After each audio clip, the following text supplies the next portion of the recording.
serving. It was Machado and Jones, each delivering home runs, and they were mashed. Darren O'Day on the mound, a scoreless inning work, but it would not be enough. It would be the blast by Dozier that would win it, a two-run homer and a walk-off. Tonight, the Orioles try and get back in the W. Kevin Gausman takes the hill, looking for his second win of the season. The middle game of the three-game set is coming up next.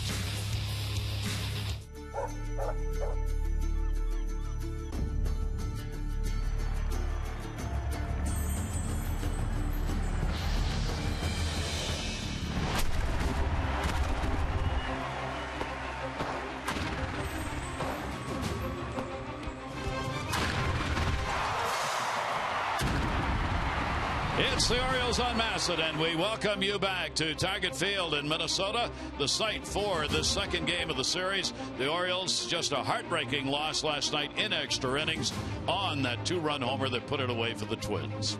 Hi, everybody. I'm Gary Thorne. Welcome. Great to have you with us. It's been a tough road trip for the Orioles. The bats went quiet and still are. Even though they've generated some runs in a game or two, it's not been there consistently. And last night, the Orioles didn't get the breaks they needed to convert runs early. 3 plays that changed the outcome of the ball game. Here they are. Orioles in the 4th inning. Got a runner on. J.J. Hardy at the plate. This one looked like it was going to drop in. Nope. Torrey Hunter right off the blades of grass. Put the runner back to first. Recorded the out. Same inning. Chris Parmelee in the fly to center field. One of the greatest catches of all time. You make this catch in a playoff of the World Series, you are Willie Mays number 2. It was Aaron Hicks. Spectacular play, and that would end the Orioles' chances in the inning. And then Jimmy Paredes comes up with an opportunity. A couple are on base. One pitch thrown to him by the reliever, and it is a 6-4-3. That ended the scoring opportunity.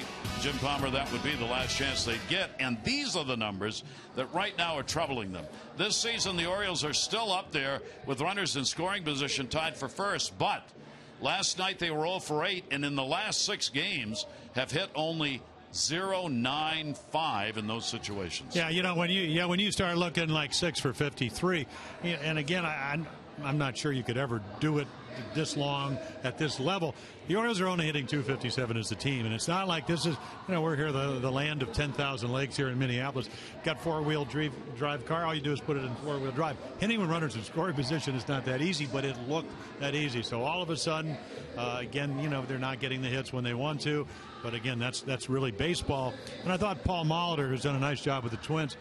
He talked, we had 4 one-run games, and they made all the plays last night. They out-homered the Orioles. That doesn't happen too often. So let's see if the Orioles can do what the Twins did, which is you have a real tough loss, and all of a sudden get yourself back together. Maybe you're a little more judicious, not swinging at that first pitch, do a little bit better job of not getting hits, but just your approach at the plate. All right, let's see how they rebound in this game, and the day the Orioles have been waiting for. Matt Wieters is going to go behind the plate. 2 consecutive ball games. We're going to talk to Matt about that when we come back.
lesson is brought to you by Southwest Airlines. Book your low fare now at southwest.com. Absolutely beautiful evening here in Minneapolis. And for Matt Wieters, first time that he has gone back-to-back games since returning to the Orioles from the DL. Talked with Matt before the ball game. Why now? Yeah, I felt like it was a good time to try it. And arm feels good, and with having a day game tomorrow and an off day following it, thought it would be a good time to go ahead and try back-to-back, and that way we have that rest built in if we need it. Any problems? No, it's something to where, with the surgery, still every day you got to kind of see how it feels when you wake up in the morning. But it felt good this morning when I woke up, and this was always a date that I was kind of, looking for. If it feels good at this time, maybe a good time to try back-to-back. You got yourself out of a little bit of a slump in the ball game last night, and I guess you put a little extra work in yesterday. Tell us a little about that, would you? Yeah, I just wanted to try and simplify the swing a little bit. Once you start struggling a little bit, you start thinking a little too much. So kind of went back and tried to simplify the stance and simplify the swing as much as possible, and it paid off last night. Right. Ball club, you're going to have a race. It looks like in the East, it's going to go right down to the final game, maybe.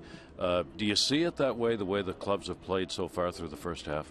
Yeah, and I think coming into a year, it's what you have to expect in this division is every team's going to go out there and do what they can to win the title. So it's it's going to be a dogfight, and at the same time, we've got to get playing consistent, good baseball, and hopefully get on a run and try and put some space in between some teams if you can. Buck always talks about the work you do looking at the hitters, the team that the club's going to be facing. How much more difficult is that for you when you get to interleague play with clubs you haven't seen all year? It definitely takes a little bit more time, and the good thing is we can always just go back to our pitcher's strengths. If there's somebody I'm not quite comfortable with, I feel completely comfortable with going with our pitcher's strengths. But we've got a great advanced staff that puts together a good report for us to start with, and I'll try and add anything I see to it. Is that your bottom line, pitcher strength in a ball game when you got to make a decision? Yeah, anytime you're trying to make a pitcher do something he's not comfortable with, it's not going to work out well. So we'll start there. Hopefully we can match up their strengths against other hitters' weaknesses. But if not, we'll go to their strengths every time. All right. Matt, final question. Can you put the way this season has gone for you in a bit of perspective for fans, how tough it was getting back here and now back into a routine? Yeah, it's hard to be able to, shoot for opening day and not be able to make it there. But then, knew that eventually I'd be back playing, and now just excited to get back to a normal schedule and back playing every day. Matt, we appreciate it. Thank you, and have a great second half. Thanks, Gary. Well, there you go. He's back. I think be a dogfight that you alluded to. So he's back. He did make an adjustment. Got hits the first 3 times, and then I think the other factor is the trust factor. When you have a catcher, it's hard to always put down the right signs, but they believe that Chris Tillman hasn't shaken off a sign since AA. It's about 7 year ago. So, so you got a young pitcher tonight, you got a veteran catcher, and not much better formula to try to win a very important game because the Twins play well here. They're 11 games over 500. You got to pitch well here, and that gives you a chance. So Matt will be behind the plate tonight as the Twins take the field. Our BGE home game time temperature is a very pleasant 71 degrees. BGE Home, Baltimore's home team for heating, cooling, plumbing, and electrical. Why would you call anyone else? Take a look at the starting lineup for the Orioles, brought to you by Southwest. Book your low fare now at southwest.com. It'll be Machado, Paredes, and Jones, Davis, Wieters, and Parmalee, Snyder, Hardy, and Ryan Flaherty will get a start at second base with a day game coming up tomorrow. And Matt will be back behind the plate. And take a look at Kyle Gibson, a 27-year-old right-hander out of Indiana at the University of Missouri. Their #1 draft choice. As a lot of guys we see, Tommy John surgery, so a lot of fastballs, and then the slider, occasional changeup. I was watching him the other night, 92, 93. Great sink. Throws a lot of ground balls. 171 on the ground, 67 in the air. And again, one of these guys, low ERA, 3 runs a game. Pitches right about maybe a couple of points lower than that at home. 3-3 at home, 3-3 on the road with low ERAs. But he pitches to contact. 92, 93 is pretty good velocity, maybe a mile or 2 above the league average. It'll be his second outing against the Orioles. He has no record against the O's. Last August, he went 5 innings, giving up only a run on 4 hits, 3 walks, 6 strikeouts, and was non-decisioned in that ball game. So the 27-year-old will make the start for the Twins. They come in 44-39, 4.5 games out for Buck Showalter's Orioles. They are 43-40, a game and a half out. The Yankees did not play yesterday, so the Orioles only lost a half game, with the Tampa Bay coming in 2.5 out right now. Same for Toronto, and Boston 6 behind in this very tight Eastern Division. Manny Machado to lead it off. Lead-off home run, 4th of the year for him, 5th for the Orioles in the ball game last night. And he will take Gibson's pitch for a strike, and we're underway. 2 for 4 in the opener last night with that home run and the 1 RBI. 5 home runs in the game last night. And a game like that, I guess, should have been decided by a walk-off homer. Unfortunately for the Orioles, it was Dozier who got it. Wind blowing a little bit from left to right field. Not as hard as it was last night. There's Dozier who got it. He's at second base. And there's another one to center for a base hit. So Manny continues hitting the ball hard. Yeah, take a look at the Twins defense, kind of in the middle of the pack. You never know it. Last night played great. So look, Rosario in right. He played left last night. Hicks with the great catch. Escobar can play all over. He's in left. Plouffe, Santana, Dozier. One of the 5 guys trying to get to the All-Star game. Fan vote. Internet. Mauer. Bunt base hit last night. He's been red hot. And then Kurt Suzuki doing the catching. And the infield will shift around, leaving Plouffe, the third baseman, the only one over on the left side of the infield as Paredes stands in. The Orioles DH batting second. He'll go after the first pitch, pop it up center field. Hicks. Yeah, there's that wind you talked about. Well, maybe knocking the ball down a little bit. Looked routine, and boy, he had to come hard. I will not get over the catch he made last night ever. That was. Well, you made such a great point in the opening. I was a kid when, and I didn't like the Cleveland Indians because they beat my Yankees in 1954, and then they got steamrolled by the Giants, and again at the Polo Grounds, the great catch that Mays made in that World Series 1954. Of course, here it's 411. I think the Polo Grounds was like 445 at the big high wall, and I mean it's almost like Willie Mays was in another borough. Yeah. He was so far from home plate. It was one of the memorable catches in the World Series. And a swing and a miss by Adam Jones. Adam at a 1 for 5, getting out of his 0 for last night. That too, a home run and an RBI. So Adam trying to pick it up here in the month of July, coming off the DL, still trying to get that swing back into the rhythm that he had. He wasn't on the DL, he just missed games, but trying to get back to where he had it before. That one to third, that's a fair ball. That'll roll towards the corner, bounce off the facade. Runner going to third. Here's the throw, and not in time. Yeah, home plate umpire, tough call. Third base umpire Laz Diaz has to go out, and then home plate umpire Corey Blazer trying to get in position.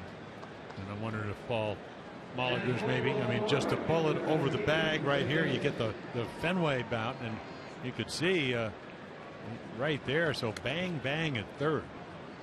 Good play by Escobar, who doesn't play a lot of left field. The Twins are waiting to see if Molitor wants to challenge this. He says no. So it is going to be a double as Jones goes down to second base on it. I think they'll give him a double. Could be a single and on the throw. And the Orioles get the first chance, and a big chance here in the first inning. Runners at third and second base with only one away. And here is Chris Davis. And here's the situational hitting. Buck Showalter has been harping on of late. But the Orioles have not been able to get runners in from third base with less than 2 out. And I think a lot of it, I mean, we talked about Jimmy Paredes. Dunsing comes in, gets, throws him a sinker down and in. It's a double play ball. Runners at first and third. So they work on it from really every time they hit from the beginning of March or maybe the end of February. Look for a pitch you can hit in the air. Don't swing at the first pitch if it's a pitcher's pitch. Davis will take that. It'll be up and in. The Orioles 0 for 8 with runners in scoring position last night. They've had just 4 hits in their last 42 at bats with runners in scoring position over a 6-game span. Now the other side of that coin is Kyle Gibson doesn't want to let you do that. So he's going to try to make a pitcher's pitch, and he's done pretty well at it. Yeah, he really has. And I mean, his runner in scoring position numbers are awfully good, 181. I mean, they're not weighing chin-like. He's got this ridiculous 098 coming into last night's game. So right here, yeah, hitters count. I mean, this changes the whole game. You get a couple of runs here, obviously, in the first inning. Staying up high on Chris, and too high. It's out of the strike zone, 3-1. See, so I would imagine, I mean, I've been watching Chris Davis hit over the last 3 years. They try to pitch him up and in. So if you're anxious, maybe you swing at that. If you're not, this is what Buck's talking about, you take that pitch and look for something out over the plate, and then you drive the ball. 3-1 delivery on the way, and Davis got, here we go again with a fastball count and an off-speed pitch. Well, Gibson, you know, watch his last game against Kansas City, the last 2 games, 8 innings. And he really baffled the Royals on the road. This is the way he pitched. He can get you out because he throws 92, 93 with the sinker, 4-seamer. But he's got a nice little slider he can throw in where you might think is a fastball count. Yep. 65 strikeouts in 100 innings coming into the game. 3-2 delivered to Davis, and he will fight it off. And just think if you're Chris Davis, okay, 3-1. Boy, I know, you know, he throws 92, 93. I figure I can time that. And then he throws you a nice slider. And once he'll do that, he'll throw that pitch in any count. So it just changes the dynamic of the pitcher and the hitter. You can't really look for your pitch because you don't know what that's going to be. Infield is back. They're willing to give up the run here early in the ball game, real early, to get the out. And Davis, who comes in 8th in home runs in the league, trying to get a run in. 3-2 delivery again to him, and there's the pitch he wanted. Down and in. Yeah, see, the other side is that, you know, what happens is if you're Kyle Gibson, he said he probably doesn't know that it's 103 strikeouts and 291 at bats, but he knows he strikes out a lot. So I know if I make my pitch, and he does. I mean, this is a real good slider. Bottom drops out of it, stays on top of it. He's 6'6", so the tilt is exactly what you want in a breaking ball. Boy, that was some pitch. So now there are 2 down, and the infield really backs up. Matt Wieters, 3 for 4 in the ball game last night. Matt worked hard early yesterday, as he talked about in our interview, on his swing. Just trying to shorten it up a little bit. There's another pitch just like Davis saw, and an 0-1 count on Matt. Yeah, and for Matt, shortening up the swing is maybe not quite from this side of the plate. A high leg kick with that right foot, that front foot. When he came back off the disabled list, it wasn't going up a lot. It's gotten a little higher. Wieters on a foul tip that's going to end up in the mitt. Our American standard, who's hot and who's not. Yeah, well, there you go. First 3-hit game. Eddie Rosario all over the outfield. He's 4 for 22 in the month of July. Celebrate the season with the American Standard All-Star event. Visit MidAtlanticComfort.com for amazing rebate and financing opportunities. Orioles ducks on the pond here in the first inning. Wieters 0-2. Gibson's pitch will miss inside. He buried that one down. Good stop made. Suzuki. We always talk about speeding up bats. Matt Wieters was late on the first 2 fastballs. First one was 94. Second one was 92. So you can throw a slider, but it can't be in the strike zone, and that's what Gibson did. Now, did he do that to set up the outside corner? He might have, but if you're Matt Wieters, 2 strikes, you got to cover everything in the strike. Wieters takes one. That's a pitch inside too, and again a little too far inside. 2 balls, 2 strikes. So you can see not only can he throw hard, but he's got a nice sharp breaking ball. He keeps the lefties down. A better average for righties than lefties. 238 left-handers, 250 right-handers, and 6 of the 10 home runs he surrendered have been to right-handers. And with the pitches you've seen thrown to Davis and Wieters, you can see why. 2 ball, 2 strike delivery on the way. Matt looking for that big hit. We'll take that one inside 2 and a full count again. Yeah, and the other side is, I mean, there's his power zone out over the plate, right-handed or left-handed. And then you don't want to really walk the bases loaded or get to a bases loaded situation, but you look on deck and you see one of your former teammates.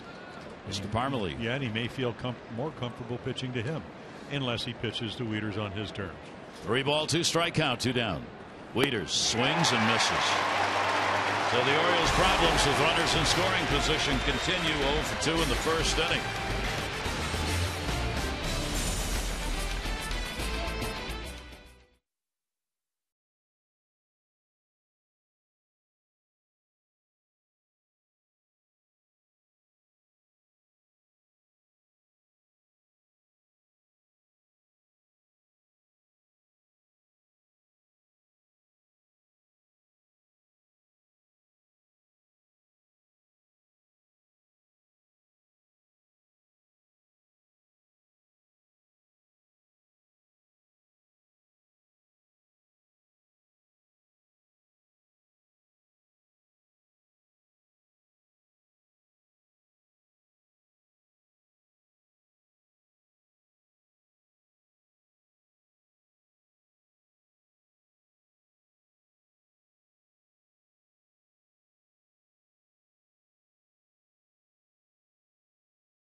And a number of Oriole fans here on this trip, Chicago and Minnesota.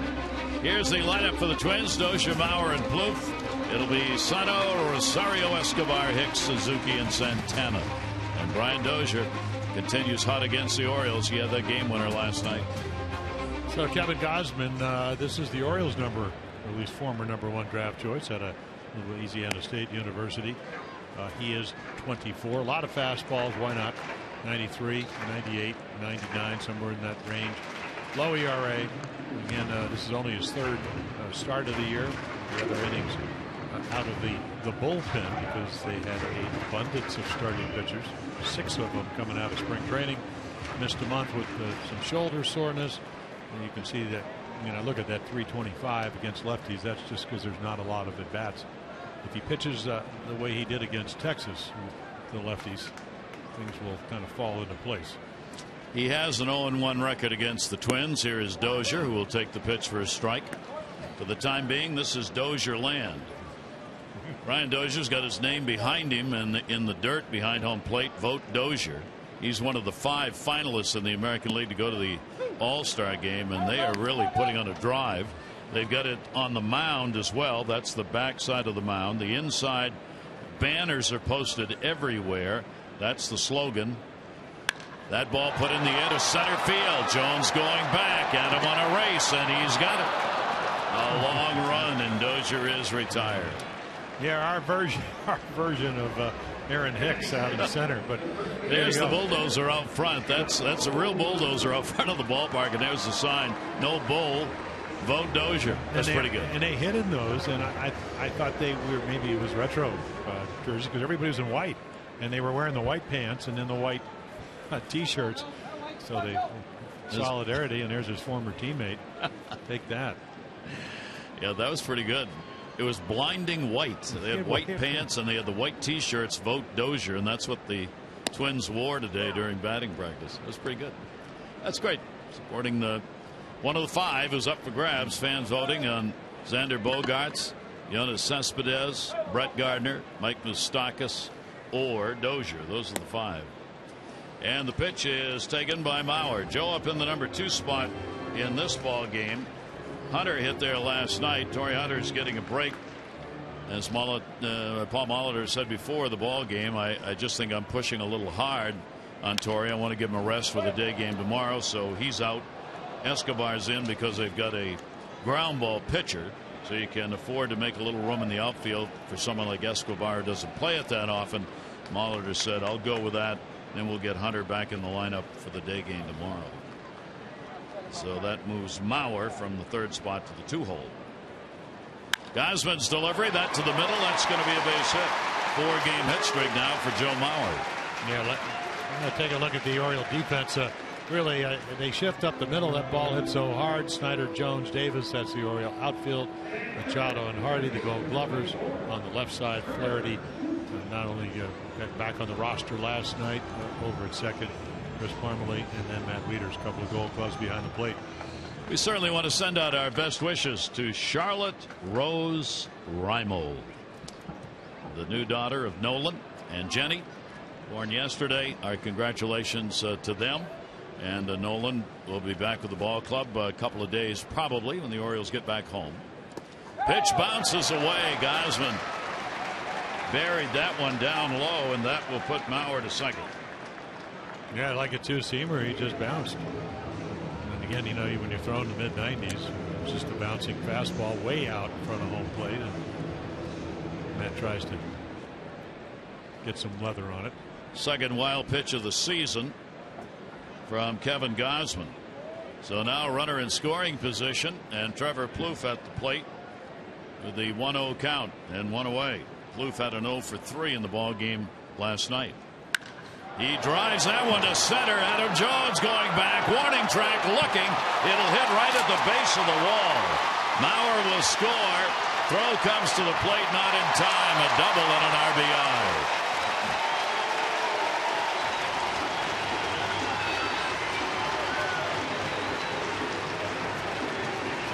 The first hit in these 2 games with a runner in scoring position for either team.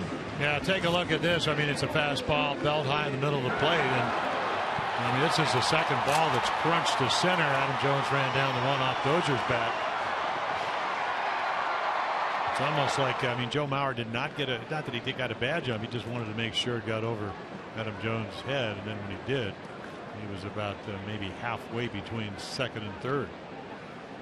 So an RBI and a lead. That ball drilled left field, and that's going to go foul. Well, this kind of, I mean, I really wasn't going to talk too much about this, but I'm down at the cage standing next to one of the great hitters of all time, Tony Oliva. And Roy Smalley, who played, had a nice career, does a pregame, postgame. He said, how come guys hit 95, 96, 97 like it's 80 miles per hour, 85 miles per hour? And of course, Tony Oliva, you know, won a couple batting titles. He had the twin hat on because he, you know, coach and does some stuff. He took his hat off and he said, and you could see Sanyo's hat. See the TC? He said, well, Steve Barber hit me right in the head. And that that's kept right. Me, yeah, I mean, that kept me from diving in. And Zano puts that one in the air, way back in left field, 377, and goodbye home run. The rookie's first in his home ballpark.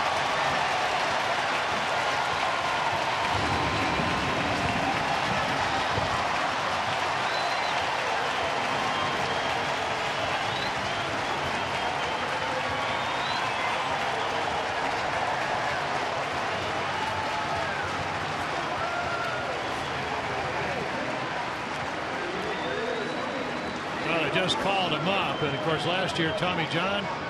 So there you go, 96, 97. How are they hitting it? Well, there's no fear. They're not pitching in, not throwing sliders, not making them move their feet. And again, this is a young hitting ball club. And my experience with young hitting ball clubs when I came up, if you don't change speeds or you can't make the ball move and you can't stay out of the middle of the plate, 3 balls in the middle of the plate here, you're going to get hit hard. Now, it doesn't mean you can't get them out, but you got to make some adjustments. This has been a hard hit inning for Gosman, even on the out by Dozier to deep center field. So a 3-0 lead. First home run for the youngster, and he gets it here at his own home ballpark and drives in Plouffe, who also had an RBI. And a swing and a miss and a heater by Rosario, who had an 0 for 4 in the ball game last night. For Gosman, that's the 3rd home run. He has surrendered. He has worked 23 plus innings, and Showalter has to be concerned early on. Got a good pitch off the fist. Machado cuts it off and will record the out. 2 down. Yeah, so he's got to get back to. I mean, that's 3 more runs than he wanted to give up, and you make some mistakes in the middle of the plate. It's real loud and clear when you're 60 feet 6 inches away, and they're hitting balls like this. So certainly capable of doing it. I mean, he pitched so well against Texas. They had hit 7 home runs in the first 2 games. And he really kind of put the kibosh on that whole stuff by staying out of the middle of the plate and using a splitter. And the off-speed pitch will be taken by Escobar.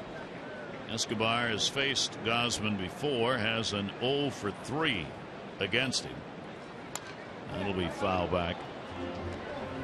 The Orioles have seen these home runs before coming into the ball game. These were the numbers on home runs surrendered by the Orioles, and look at that percentage of runs scored. Yeah, I think part of that is where they play their home games, and the other part is maybe not pitching as well as you would like. I mean, this inning, this is a big ballpark, and they've gotten 3 runs, and 2 of them come on via the home run. Twins are 12th in the American League in home runs. That ball, Bloop's going to be a base hit center field. Just a half swing, nice cut, dropped it into center, and Escobar's on with a base hit. Yeah, I mean, this is going to break your heart if you're pitching and you finally make a good pitch, splitter down and away, maybe a straight changeup because he's got 2 off-speed pitches, and then Escobar out of Venezuela just says okay, and he's actually having a nice offensive year from this side of the plate. So another base hit will keep the inning going. That's 4 hits for the Twins, and that will bring Hicks to the plate. Aaron Hicks a 1 for 4 in the ball game last night. Gosman to him, that ball in the air to left field. Snyder's got this one lined up, and he'll put it away for the out. But 3-run score. The youngster, Sano, delivers a home run, 396 feet for 2 of those runs.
Selected 500 more for every Orioles home run hit tonight.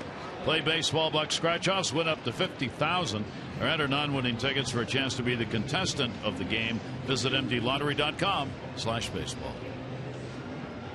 So the Twins jump out to the early 3-0 lead. Now the Orioles got to give Gausman a little offensive support. There's not been a lot of that lately. The Orioles losing 6 of their last 8. They've hit .214 as a team in those 8 games and are averaging 3 runs per ball game over the last 8. Yeah, there's just been enough of not hitting guys that weren't pitching well, whether it was Wandy Rodriguez or John Danks. I mean, Gallardo was on one of those runs, so you could understand that. He had 23 and a third scoreless innings when Texas came to Baltimore. Parmalee will take the pitch down low. The former Minnesota Twin had an 0 for last night, 0 for 4. Yeah, almost got a run scoring double, but that's the ball that Hicks caught over his shoulder in deep left center field. 1-1 delivered to Parmalee, will be taken inside. The Oriole offense has been up and down. They in April, the Orioles were scoring a lot of runs, putting some things up on the board, and then it went immediately down. That's going to go to the corner. That's going to roll for an extra base hit. Played off the wall. Rosario, he'll get the long throw in. Boy, what an arm he's got. Whoa, Parmalee's got a double. Oh, wow. Man, was that throw? That's one of those Roberto Clemente arms. Rocky Colavito going way back. I mean, his ball just a BB. You work the count. You talked about it. You got to get some runs. Nice aggressive at bat. So now you got to work on how do we get him in. And of course, meanwhile, Kyle Gibson, they only get him about 3.5 runs a game. He's saying, take my chances. You hope he relaxes if you're the Orioles.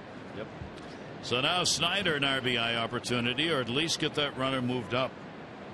Snyder did not play in the ball game last night and will take the pitch away. Snyder, big numbers career wise against the Twins. He's a .465 hitter with 4 home runs and 12 RBIs. 1-0 delivery to him outside. Talking about the Orioles offense, in April they had the 4th most runs in the league. In May they dropped to 14th in the league. In June they came back up to 2nd in the league, and now in July they have got the 2nd fewest. And the pitch will be taken for a strike. So it has been a roller coaster by month offensively. Well, for the Orioles. you talk about advancing runners, getting them over. If you're Kyle Gibson, you have a sinker, you're going to try to make Snyder hit the ball left field. He wants to pull it. So he has to, and now the count in his favor, look for a ball he can hit to the right side.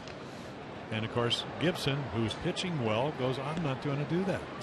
So what I'm saying is that sometimes the intent is there, but sometimes you actually have to go out and hook a ball. It's harder to do now with 2 strikes. And I had hitters doing that for thousands of innings. Yeah. So, but again, it's the preparation. What can Gibson do? What can't he do? Runner off second, 2-2 delivery on the way, and just got enough of that off the end of the bat. See, now you get to 2-2 count. You're scuffling. He's got 3 pitches. So the Orioles get second and third.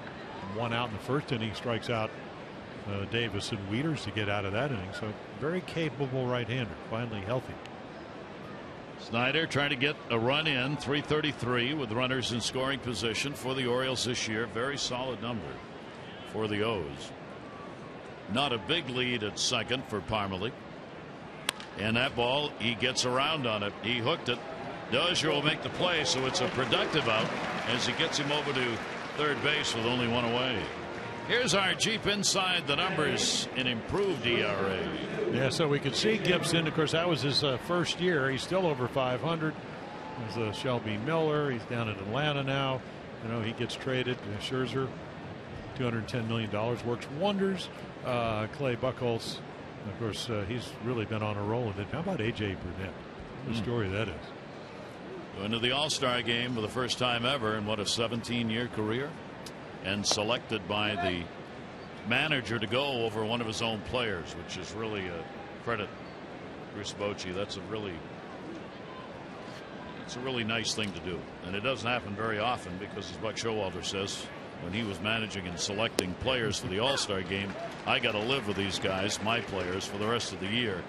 So maybe people don't like it, but I'm picking my guys.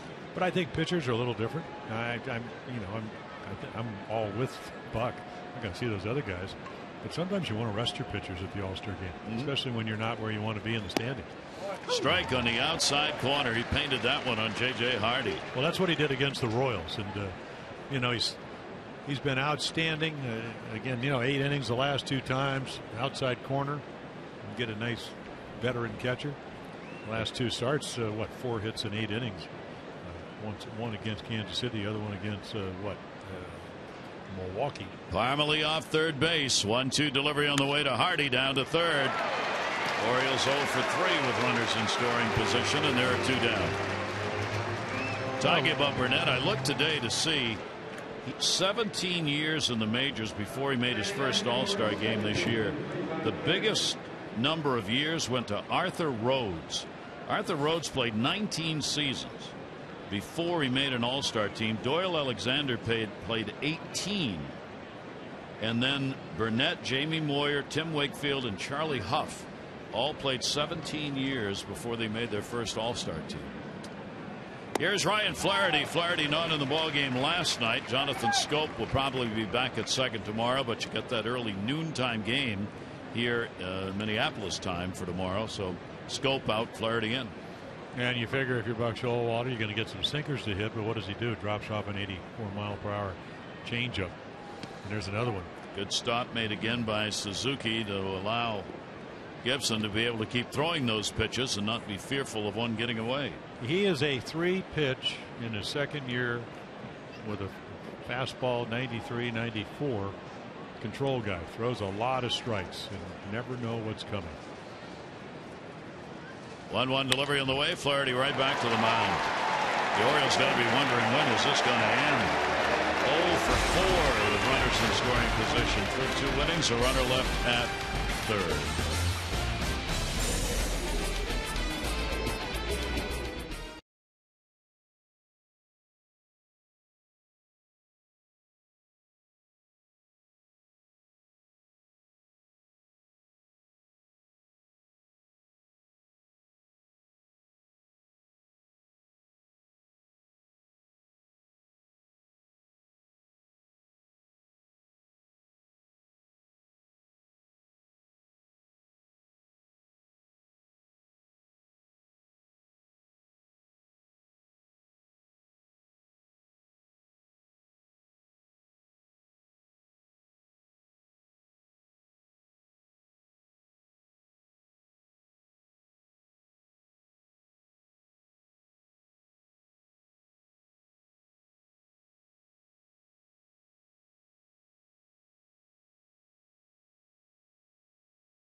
as Orlando had the walk-off grand slam. Yet another call-up for that ball club.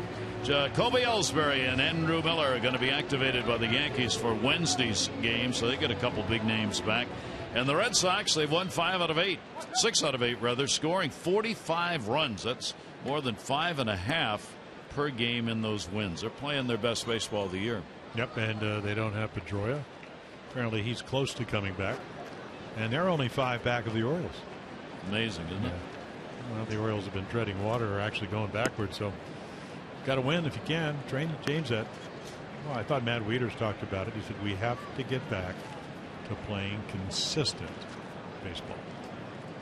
That's what there hasn't been offensively for the Orioles. Gausman will try and settle in here. Suzuki in an 0 for 12 funk right now. Gausman hit hard, 3 runs, 4 hits. 7 came to the plate against him in that first inning. Here's Suzuki, Major League 257 career average. Oakland, Washington, Minnesota now. Second year here. Inside corner strike. Veteran catcher with Joe Mauer moving out from behind the plate. First base DH. Needed somebody with a veteran presence back there. Yeah, and he's done the job. Last year hit well. This year ERA team-wise as he goes. It's a fastball that had a lot of late action, so good movement. I'm not sure if they were 2-seamers or 4-seamers that got hit in the first. Watch this ball move. 96 up and away, kind of cuts it a little bit. But Suzuki doing a great job behind the plate. The team ERA when he catches right around 3.8 runs a game, which is where you want to be. So 1 away, first strikeout picked up by Gausman. That'll bring up Danny Santana.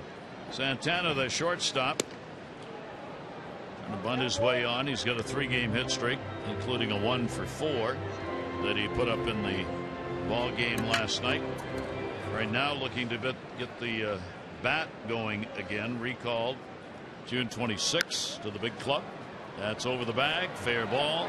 Parmalee's got to get it to Kevin Gausman, who makes the right turn at first to get the out. Good play. 2 down. Well, get on board for the drama of the second half, and there's going to be lots of it, and you can save on ticket prices with the Birdland Summer 6-pack. Any 6 remaining games, your choice, 20% off cost of single game tickets, and you decide what games you'd like. Division races, popular promotions, fireworks night, your choice. Go to Orioles.com/6-pack and call 888-848-BIRD.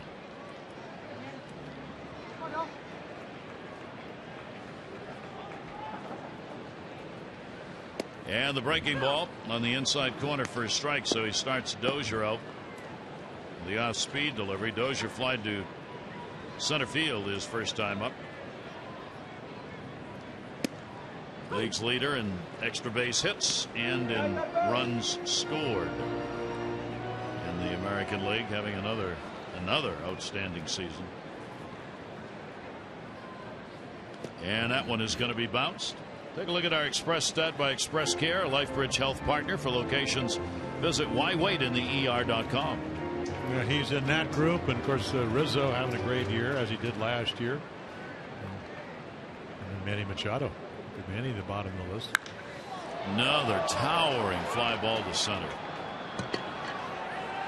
Adam Jones, he's got it, and a good comeback inning for Kevin Gausman. He sets the side down in order. 2 complete. It is a 3-0 Twins lead.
At starters, look at the numbers they're putting up. 16 games, 1.84 ERA, 10-3, and they've won 12 of those games. Andrew McCutchen of the Pirates, red hot right now. Last 14, reaching safely 30 times, doing it that way with the 16 hits, the walks, the average, big numbers. And the Giants not scoring. 17 runs in a 7-game losing streak, under 2.5 a game. The bullpen isn't helping out with the ERA up. If the Giants lose today, it'll put them below 500 for the first time since the middle of May. A lot of up and down numbers for a number of teams. Gibson goes to work here. Back top of the order, Machado inside for a ball. Manny with a base hit. His first time up. Continues chasing down the league leaders in the hit department. He'll be outside for a ball. So Gibson, you think, okay, we'll get back in the game with some instant gratification. A home run, only 10 in his first 16 starts. Buries that pitch down again. He's been pretty good at that early. 2 ball, 1 strike count on Machado. Well, they always talk about if you're 6'6", sometimes it's hard to repeat your windup, but if you do, it gives you great leverage. You throw the ball downhill, just being 6'6". Pitch on the way. Machado off the end of the bat. Cue shot that's going to stay foul. Going down the line. Good pitch. Yeah, well, that's that changeup, and already it looks like he's going to throw it. I think we had it in our numbers like 12% of the time. 70% sinkers. Maybe tonight he'll use it a little bit more. Orioles a good fastball hitting team. Manny with 98 hits. Closing in on Kipnis, the leader, with 110. That one off the end of the bat as well. He had to really reach for that one. First base. Mauer is there, puts it away. Orioles are going to be home on Friday, and a fan favorite promotion for the ball game. 20,000 fans, 21 and over. The first 20,000 at the Orioles Nationals game are going to get the plaid floppy hat presented by Miller Lite. Add to your Birdland Summer Wardrobe Instant Fan Collectible. Tickets are going fast. Go to Orioles.com or call 888-848-BIRD. Brady's flied out to center field. Shift on against him. And Gibson delivers a pitch for a strike. 55% ground balls for Gibson. The other side, same number for Gosman, but they're in the air. 0-1 delivery on the way, and there's that jam shot on lefties. Oof. Well, that is a swooping breaking ball, and now they're not really going to change. They're just going to change their personnel. Put their shortstop will now go where Plouffe, who's still walking, up in the top of your picture. The third baseman goes there, and then you bring your shortstop with more range over kind of on the only guy on the left side. 0-2 delivery, and you won't need him. 2 down. Well, that's a third strikeout. He got 2 in the first with runners in scoring position. I mean, late breaking, sharp, downhill, excellent executed breaking ball. Orioles third high in strikeouts in the American League coming into this ball game. Pitching wise, for the staff of Minnesota, they are last in strikeouts. Fewest strikeouts in the league by their staff. It is in their first strike. Adam Jones had a double his first time up. 3-0 lead. Twins on top. 3 runs first inning. Plouffe a double. Sano delivered the 2-run homer, and Adam really flailing on that pitch away. Well, the Orioles, Scott Coolbaugh, the new hitting instructor, they watch film, and if you watch Kyle Gibson's last game against the Royals, you can see this is the kind of stuff he has. On the road, 4 hits, 8 innings, 114 pitches, 11 pitched late in the game, even though it was a very close game. He left the game when it was 1-0 all the way to the 8th inning. Pitch on the way to Jones. He'll bounce it. For Adam last night, a blast. Yeah, it really was. High cutter, and gets the fair pole here at Target Field. Almost had another one. 11 home runs on the season for Adam. And Jones missed it. He may make first. Pitcher up, throw. How about that? Gibson makes the play on a swing and a miss, third strike. It'll be a strikeout and a 1-3 as it rebounded off that hard wall all the way halfway to the mound. They get the end. 1, 2, 3 inning, 4 strikeouts.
Southwest Airlines.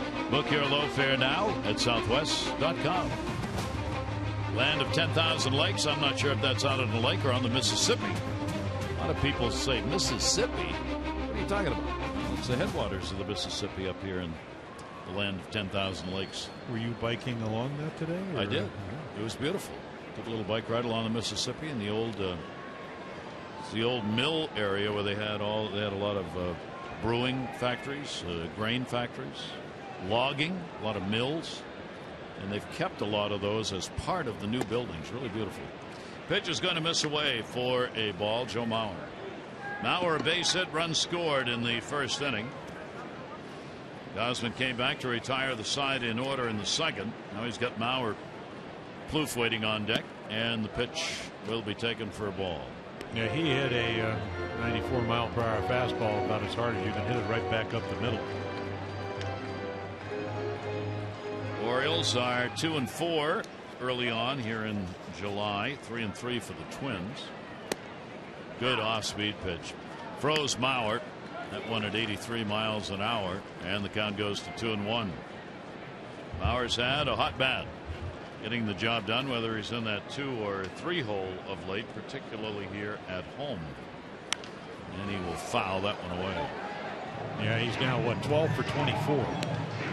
And, last 6 games, 4 multi-hit games. Last night, they put the shift on. He just dropped a bunt down. Yep. Continues his big numbers against the Orioles. 341 lifetime. 5 home runs. Fouled back. This is the 58th game that Mauer's played against the O's.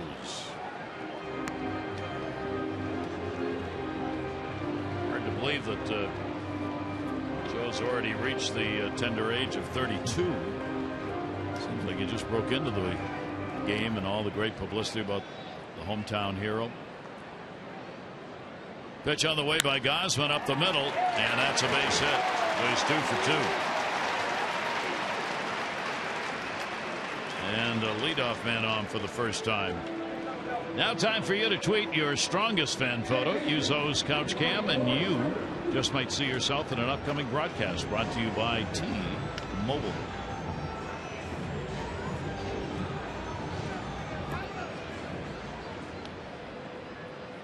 Plouffe and then Sano up. A double by Plouffe brought in a run in the first inning. He's been an outstanding RBI producer for the Twins this year. Gausman's pitch to him is going to be taken down low for a ball. Plouffe has picked up 44 RBIs. The leader is Torrey Hunter with 46 on the team, and Dozier not far behind with 42.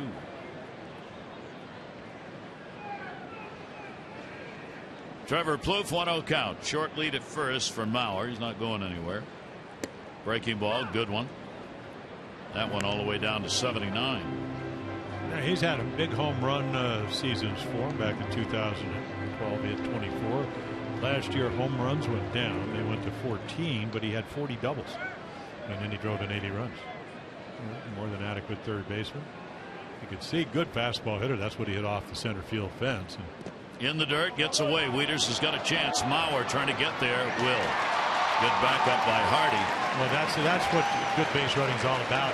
If you, and this is a former catcher, Gold Glove catcher, he sees the breaking ball, he reads it, and the minute it's on its way to bouncing, he's already on. Otherwise, he doesn't make it. And you're right, J.J. Hardy, even though Adam Jones was right behind him. So it's a ball that a lot of guys, if you wait to see if the catcher catches it, you won't get the second. If you anticipate it, I mean, he never broke stride. So it's another wild pitch. 2 in the ball game, 3 on the year by Kevin Gausman. Puts another runner in scoring position, and it's Mauer again. And that one, a swing and a miss. Mauer was on with a base hit in the first inning. Wild pitch put him to second base. Plouffe drove him home. He's on with a single there in the third inning. A wild pitch puts him to second base, and here's Plouffe again at the plate. 5 hits on the board for the Twins with that Mauer leadoff single.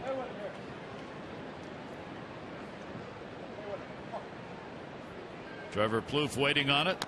Gausman's pitch will be tapped foul at the plate. Plouffe's got good numbers in these situations, hitting .309. This Twins team trying to keep pace with Kansas City in the Central race. Royals have had an excellent start to the season, but have not really been able to pull out to any great number. And boy, the Twins would like to get it down to a couple of games with the All-Star break. Swing and a miss, came back with a heater. Yeah, a little more movement, and this time it stays out of the middle of the plate, just zooms up and away. Good news is not only strikes him out, they don't advance the runner. So up and away, outside third of the plate. You can see Trevor Plouffe trying to catch up with 96. Couldn't do it. Sano, new local hero, the youngster who joined the ball club on the road. Came back in the ball game last night, his first home game. Picked up a base hit, had a couple of walks, then gets his first home run of his career here at home. Getting that in the first inning, good for 2 RBIs. Yeah, so he really smoked that. You see the average ball off the bat. He hit it at 103. So he's now hit in his first 6 major league games. It's a good start. Yeah. And that'll go to second base. Flaherty waiting to make the play over to Parmalee. Runner will move up, but there are 2 down. Last weekend, in celebration of the 4th, the Orioles players and coaches had the patriotic jerseys and caps worn. Now you can join in the celebration. Bid on these.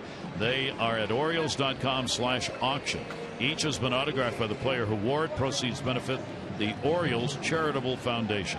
Piece of baseball history for a great cause. Go to Orioles.com/auction. Make your bid. Runner at third base, 2 away. There's Rosario, grounded out his first time up. Yeah, you got to wonder if he may try to poke one down the third base line, bunt it. Manny Machado about a step behind the bag. Or drag one down to first. Yeah, I mean, you could. Well, if you could do it. They come out, you know, they're home, so they're hitting early, bunting early. Rosario will foul it back. You know, I talked to last night, talking to Paul Molitor in spring training. He said, listen, I just want to get this club to see the big picture. So I asked him what that was today. And he said, well, baseball, it changes.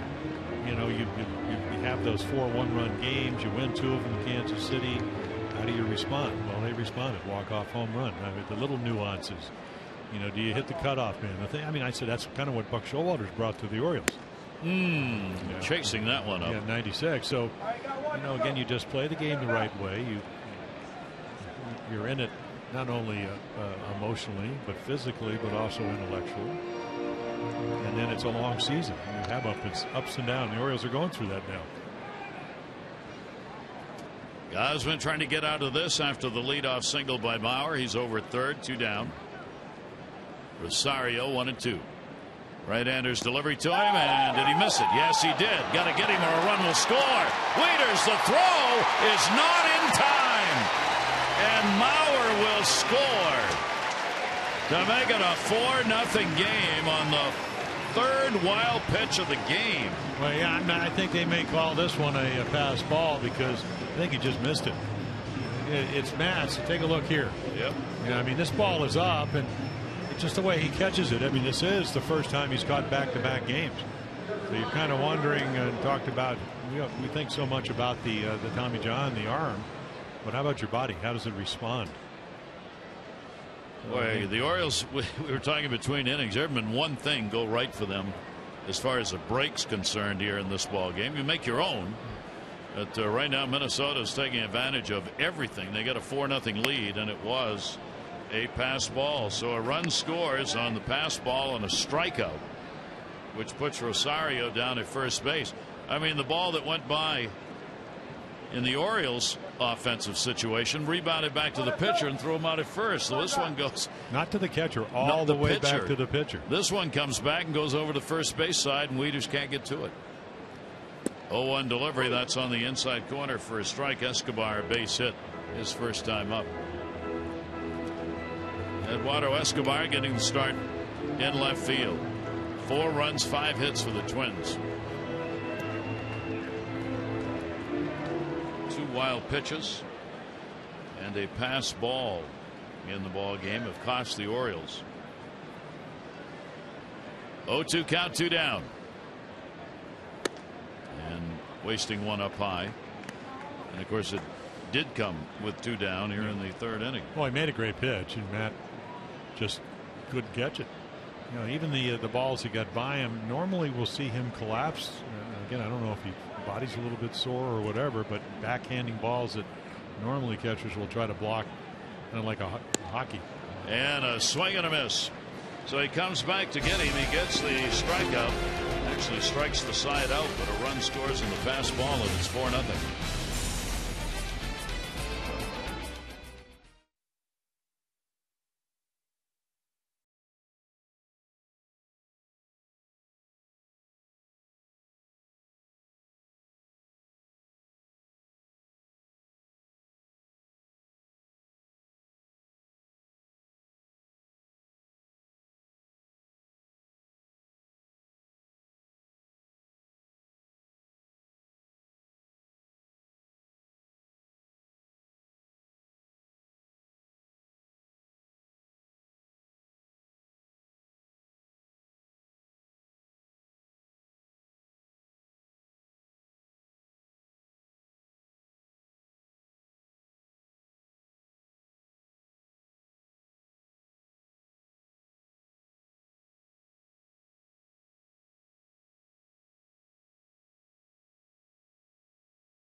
And our PNC player of the month a number of times, I believe, or at least or maybe the week or the day, I don't know, but anyway, they get him out. He was with Atlanta, but he's with Chicago.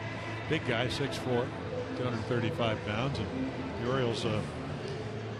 Neil Allen, the pitching coach, he said, "Wait a minute, somebody's told me you have 10 free agents. So I guess when some of them are pitchers, you're looking for people that are pitching well." With 3 of our top guys down in Norfolk, pitchers last night. So, and don't think they don't know it, right? Yeah, exactly. Guys down below know. The land of opportunity. Yes. 4-0 lead as we go to the fourth inning. 4-5-0 for the Twins. They've left 2. The Orioles are 0-3-0. Orioles have stranded 3. Chris Davis, the strikeout victim, his first time up. Kyle Gibson, no walks, 3 strikeouts. Kevin Gausman, no walks and 4 strikeouts. Davis, Wieters, and Parmelee. Way back in the shift, Dozier.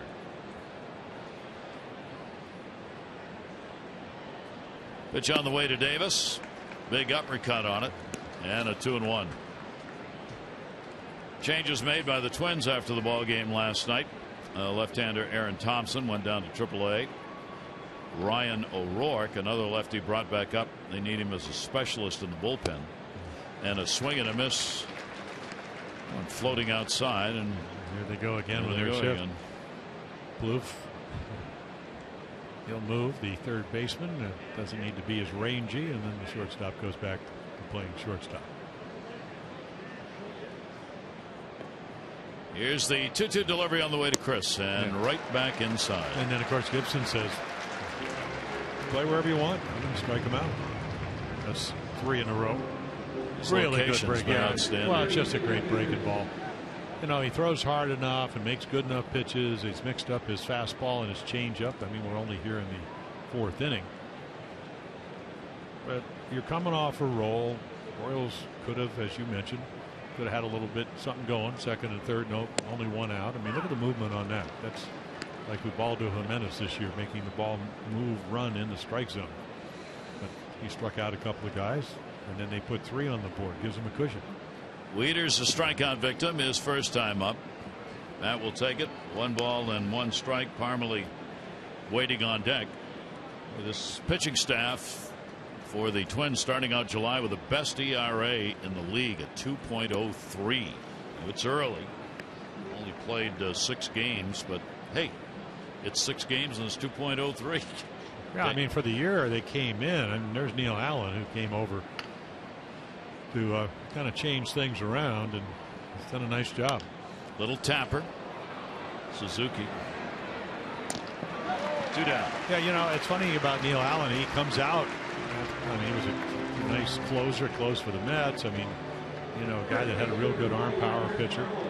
But he comes out of the Tampa Bay organization. And I was talking to him on the field today, and I said, so, you know, Ricky Anderson here, they had some real good staffs. He said, well, the one thing, and he said, I had my numbers, guys. We always talk about sabermetrics. He said, I wanted to see what Tampa Bay did at the big league level that other teams didn't do, and it was the changeup. They threw in 2 years 2,400 more changeups than any other team in baseball. And what does Gibson do in the ninth? There's another one right there. So he's using his changeup. It makes his other 2 pitches better.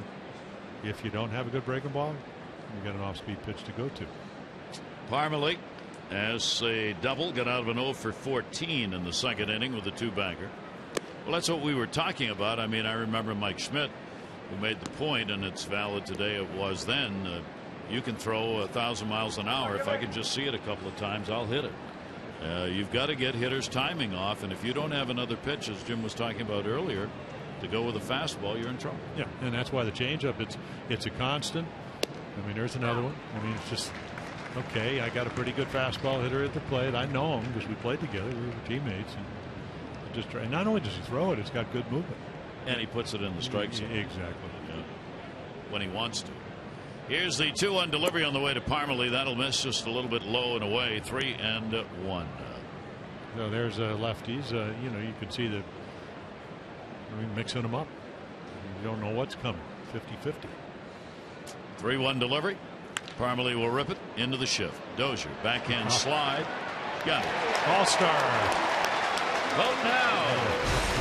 Brian Dozier. Game-winning home run. Sliding play at second base.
Angels right now a season high 6 games over 500 as they make a run in the West. They are 3.5 behind Houston.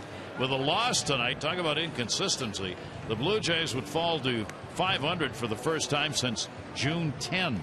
And over the last 18 games, who would have believed Detroit starters would combine for a 6.18 ERA at any point in a combination of games? But that's what's happened as the Tigers really struggling. And still, they're 5.5, only 5.5 behind Kansas City. Oriole fans waiting for a little offense to develop here as Gausman will try and hold this Twins team down. Aaron Hicks leads it off, and Hicks takes the pitch for a ball. Hicks flied out, bottom third of the order. Suzuki and Santana. Gausman's delivery, that'll miss outside. Count goes to 2-0. He hasn't walked anybody. Leadoff man has been on once, scored, Mauer, in the 3rd inning.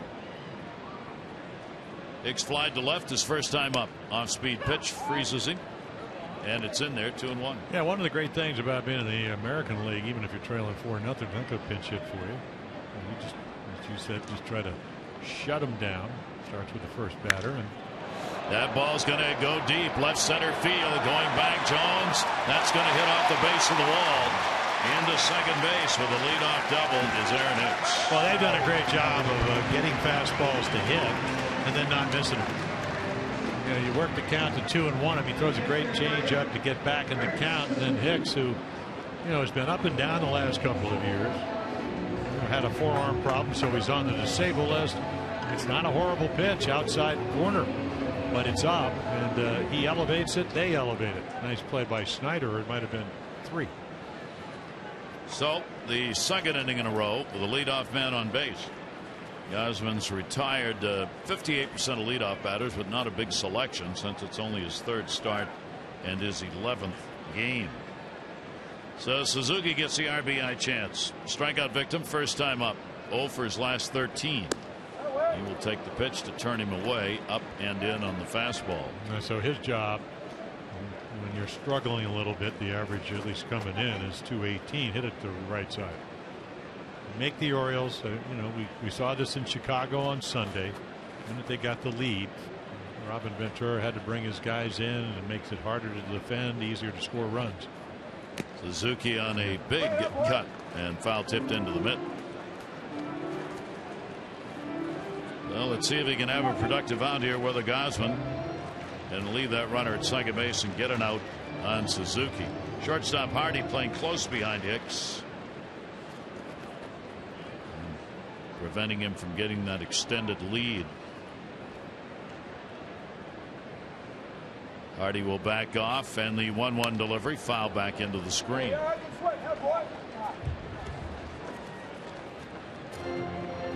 There you see the numbers so far.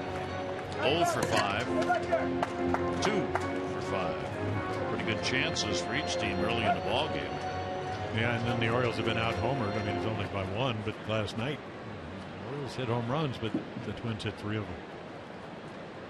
And of course, the big one, the Dozier walk-off. Kurt Suzuki waiting on it, fouls it back again. Pumped the ball a little bit to right field that time, 1-2. Harder to do when you get behind in the count. Yeah, well, that was also 97 on the corner. Suzuki has a 2 for 6 lifetime off Kevin Gausman. He's faced Gausman more than anyone else in this Twins lineup. Outfield, couple of steps in right and center, and the pitch is taken down low for a ball. Count goes to 2-2. Yeah, I think when Kevin Gausman's going to, and again, it's only his 3rd start of the year, but he hasn't really gotten started at this level that much. And again, you know, not the kind of continuity he would like. When he comes up with a hard slider, pitching's going to be less difficult. Just give him a strikeout pitch. And that's going to be a base hit. Hicks is backing up, so he'll stop at third base as Snyder gets it in. That was hit hard. Yeah, it was a rip. I mean, it was a sizzling line drive, and it's 93 or 4 down and in. But you know, you throw a guy, I mean, he's right on it. So the ball must be a little bit straight tonight. But if You throw 97 like you did, and the guy just barely fouls it, and then you have a slider to go with it. That's when you strike people out. This year he's not throwing it, at least not at this level. Last year it was not the curveball that he's thrown, it was the slider. So eventually, it's really not that difficult a pitch for somebody with his talent level to learn. He'll learn that, and again, like I said, it'll never be easy at this level, but it'll be less difficult. So Santana, with the corners covered and nobody out, stands in. He grounded out his first time up. Infield double play depth and a little bit closer now as they move in. Runner coming to the plate. Flaherty looks. They're going to have him in a rundown. Wieters chases him back to the bag. Runners are going to move up. It took too long, and did he get him? I don't think there's the tag. It was a late call by Corey Blazer, home plate umpire, because it looked like Manny Machado may have missed him as he fell over him. Yeah, I think the other thing, Gary didn't want to throw it to Gausman because Gausman fielded his position. He was there waiting for the throw. And again, you got speed. I mean, right there, he's faking it, going to try to touch him. I don't think he does. But I'll tell you what, if he doesn't call him out till he passed, I think he touched the plate. There may be. If he doesn't touch him, he touches over the corner of the plate. Yeah. And that was a very late call. Yeah, so they're going to go back, and I would assume they're going to challenge this call because he doesn't call him out yet. No. And they're going to go see. So what's going to happen is, unfortunately for the Orioles, they'll probably reverse this. Buck Showalter's not going to be happy with that rundown. No. Well, all you got to do is take him back to third, and you get an out. Well, yes, you're right. Well, I mean, he would have been safe because the runner's already moved up. No, he was at second, but he wouldn't throw it to Gausman. Yeah. And they are going to challenge it. So they're going to get on. And was there a tag made here? This is going to be hard, very hard to see, I think.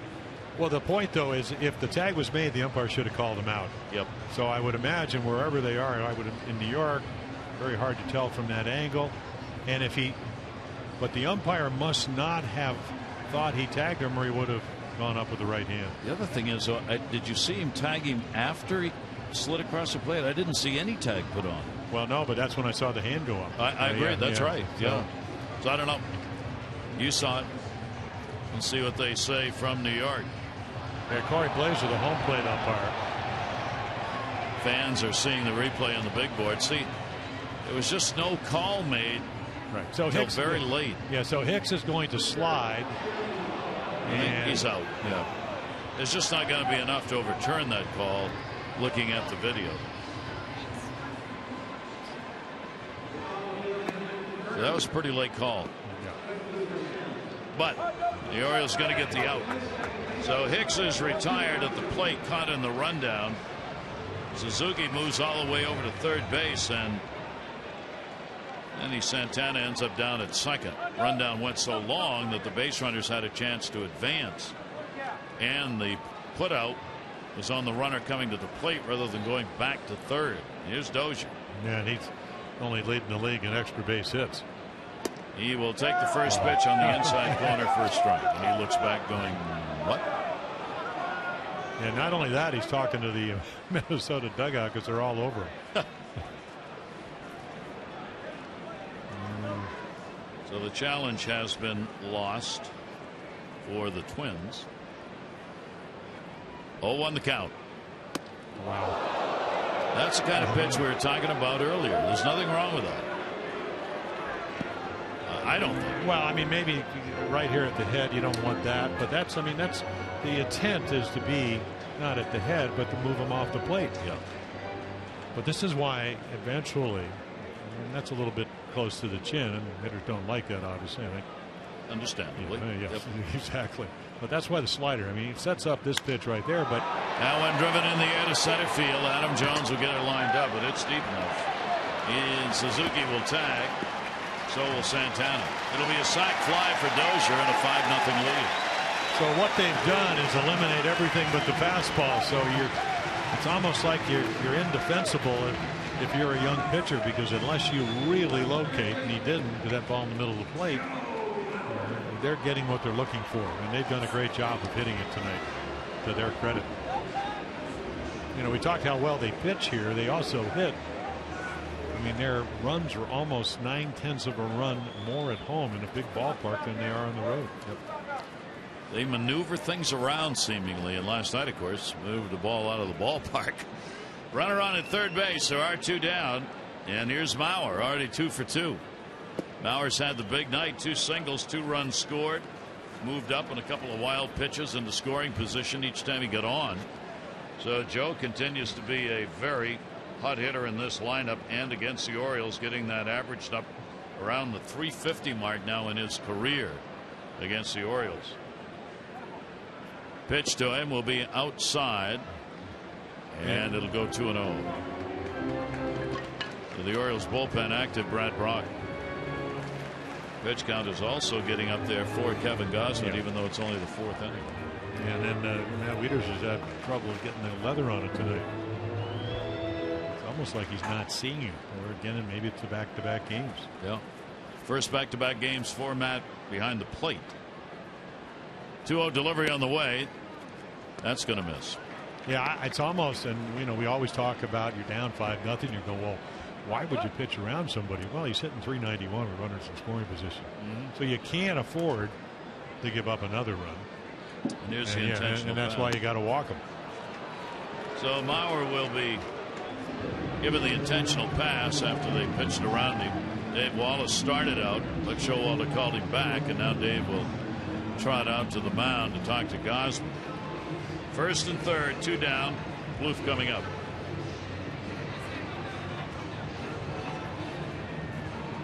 Yeah, Dave Wallace, I mean, very complimentary about Kevin Gausman. He said, I've been with a lot of young pitchers. He's right up there in the top of the list of asking questions, trying to be, I don't mean just on Daisy's pitching, just trying to learn his craft. And again, remember, he's only 24.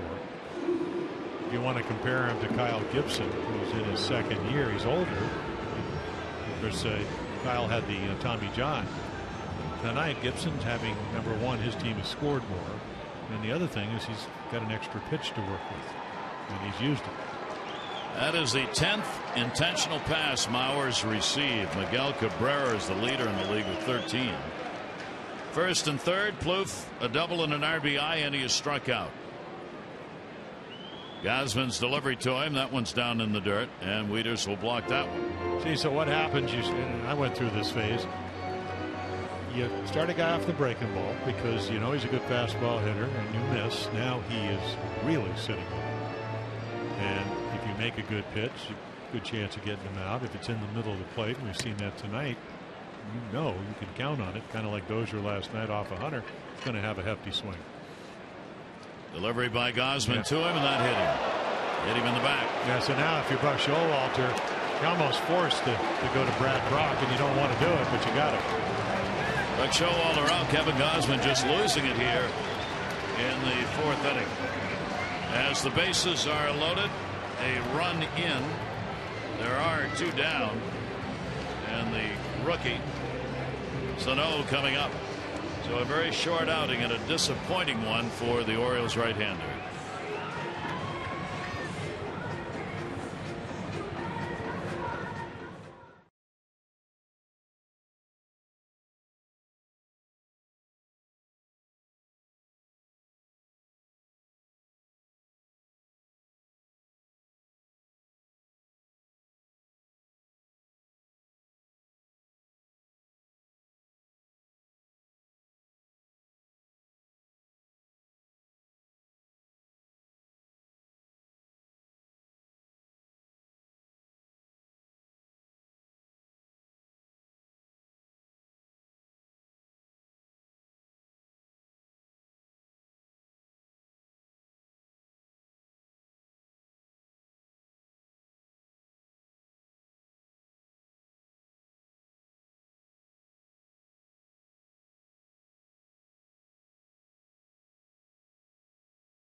totally different guy. The Twins do a great job. So a lot of fastballs. And again, the good fastball hitting club, the breaking ball, maybe 2% more, not as many changeups. And now our AT&T, call to the bullpen, AT&T, proud partner of the Baltimore Orioles. AT&T mobilizing your world. Brad Brock, great job for the Orioles. The type of guy that really don't want to be bringing him in a game, but he's your long guy apparently tonight. Again, really good numbers. 93 to 95, good slider, even better changeup. Low numbers by righties and lefties. And the Orioles looking for an out here. Bases are loaded. Sano at the plate. The youngster has already delivered a home run, 2 RBI homer, first of his major league variety that came in the first inning. He's grounded out. Sano with an amazing 90 home runs in the minor leagues. Ball put way up in the air. And it will be back over the screen. Well, he's such a, I mean, he's a big guy, 6'4", 260, 70, and athletic. Again, he would have been in the big leagues last year if it hadn't been for the Tommy John surgery. Well, what you have to kind of like is he faced Kevin Gausman throwing 93 to 97, and he took 95 out of here, and then he went the other way the next one. So you got to love that if you're Tom Bernansky, the hitting instructor, who uses the whole field. 90 home runs in 379 minor league games. Check, and he did not go around on it. Down at first base, Jeff Nelson, the crew chief. Well, that's about as good a breaking ball you can throw, and he reads it. I mean, this is a young hitter that's very content going the other way. Probably has a lot of power to right center field too. 22 years old, and Brock comes in with a great pitch inside on a big cut. Yeah, if he airs it out on air, this was going to be his second major league home run right here. Didn't quite get to it. Brock trying to get the Orioles out of this inning. A run in, sacks are full, 2 down. Sano waiting on it. That'll be in the dirt, and Wieters puts the glove out and stops it. I'm not sure Matt had this in mind on his second consecutive game. I mean, it's 2 wild pitches, a pass ball, a hit batter. Yeah, it's almost like he's in the cafeteria on a rainy day playing dodgeball. I mean, they're bouncing him and missing their spot by 2-3 feet. 3 ball, 2 strike count, and a bases loaded walk. You know, Gary, it goes all back to that really good breaking ball that he didn't swing at. How many 22-year-old kids lay off that pitch? Not many. So Brock walks in a run. It leaves the bases loaded. Santana scores the second run of the inning. Kevin Gausman, of course, responsible for 2 of the 3 still on base. As they move up, Maurer goes to third, Plouffe goes to second. Sano goes down to first base. 3 RBI ball game for him, and that will be fouled off by Rosario. Well, the Twins really putting it to the Orioles. 6-7, 6 runs, 7 hits, and a 6-0 lead. Long way to go in the ball game, but Twins have taken advantage of every opportunity presented to them in the first 4 innings of this game. It's the 8th batter of the inning. And the pitch will be taken inside for a ball. They sent 7 to the plate in the first, scored 3 runs on 4 hits off Gausman. Now they've sent 8 up so far here in the 4th. And for Kevin, that's a tough start. 1-1 delivery on the way, and that's going to miss outside. Brock falls behind 2-1 on Rosario. Yeah, we saw Buck Showalter, the Oriole manager, kind of not turning around, but kind of wondering in the dugout. Now he's sitting. He's going, okay, he's still got to manage the bullpen. Not only tonight, but also for tomorrow, off day Thursday. Then you got the Nationals, one of the better teams in baseball. Foul back for a strike, big pitch to get it to 2-2. Yeah, well, his most effective pitch, other than the fastball, is the changeup. But I'm still amazed at the slider. Such a good one, and Sanyo didn't even swing at it. It just changed the whole of that. We saw that last night too. I mean, that's not an aberration. Apparently, he's willing to wait up there, even as a 22-year-old rookie. 2-ball, 2-strike delivery, bases loaded. That's outside. And again, Brock takes the count to 3-2. Well, it's not just that he's missing by a foot. And that's why sometimes the difficulty of coming in pressure situations, it doesn't matter how good you are. If you don't have your feel, you don't have a whole lot of time to find it. Rosario, runners will be going. 3-2 delivery, and he'll foul it off, and we will do it again. Lots of chances, lots of base runners for the Twins so far in this ballgame. Well, we talked about Desano taking the slider. How about that, fouling off that changeup? Bottom dropped out of it.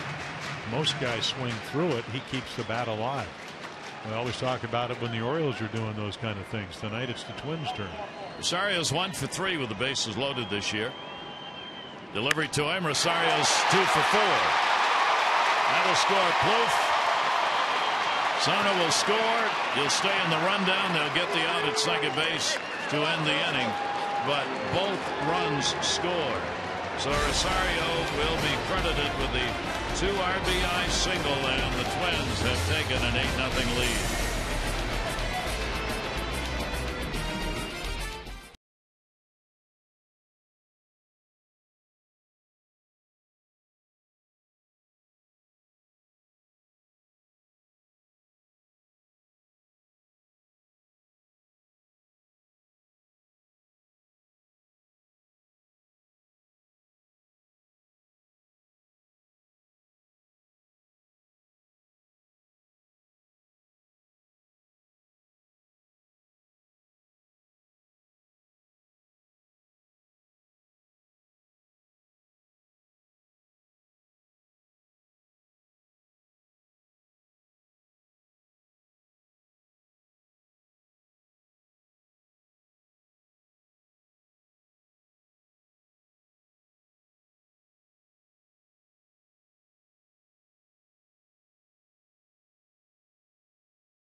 Bring in the lumber.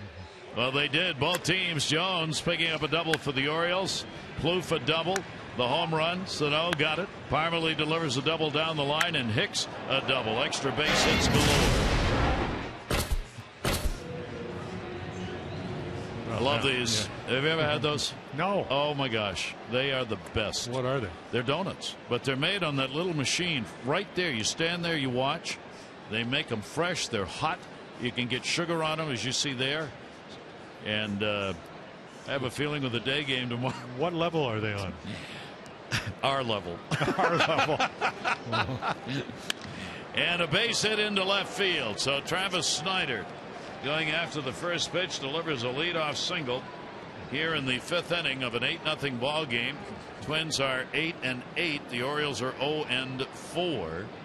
But you got to get them started, and that's what Snyder did right there. Well, he had a nice changeup, went the other way. And of course, Kyle Gibson said, let's see, my 17th start. Haven't had these many runs since May 24th. Only once. More than 6. One time 5. Rest of them all below 5 runs a game. J.J. Hardy lined out his first time up.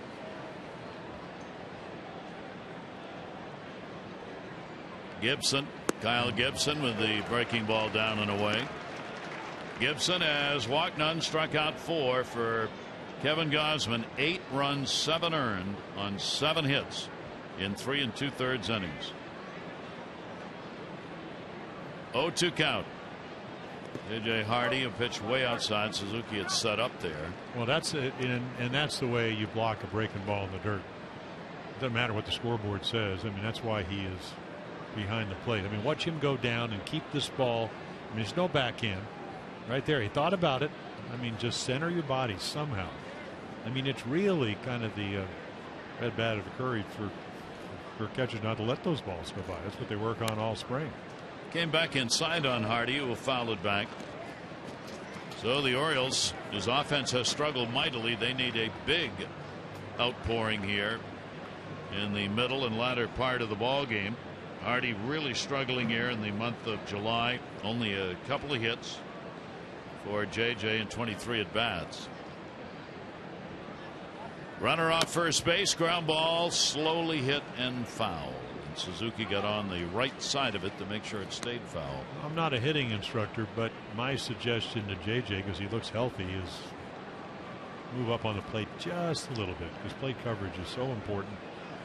You know, we used to go to Kansas City, Gary, and they almost all of them, the Charlie Lau theory, off the plate but closed. So I understand that, but when you're off the plate and you're open, and if that front side, if we watch him hit, and again, I'm just talking maybe that right foot, that back foot. Now watch his front side get closed. Can you hit the outside plate in the corner? Just take a look. See, I mean, it's a long way to the outside corner. It's hard to hit the ball with authority. I mean, doesn't mean you can't hit it. We saw him hit that ball that Hunter made the great play on last night. But just move up the right foot maybe 2-3 inches. Maybe more plate coverage. And then, of course, maybe he'll start doing what he usually does when he's healthy, hits home runs. 2-2 delivery on the way, and he'll pop that one back. That's going to be out of play and a souvenir. 2 ball, 2 strike count. Gibson. What he wants now are quick outs. A lot of strike get outs. Protect an 8-0 lead. Don't open the door. Orioles doing what Hardy's doing here. 8-pitch at bat. Make him work. Get that pitch count up.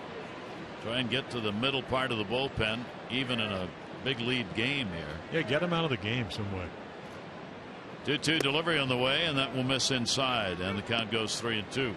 Yeah, right now, when you got an 8-0 lead, I mean, you don't really change your game. You're certainly not going to walk anybody, so you already.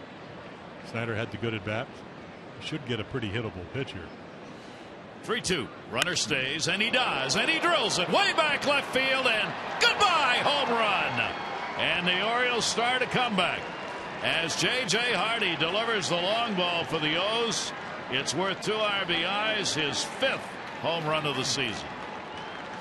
Well, it's all about hittable pitches. That's the Twins' evening tonight. They haven't missed him.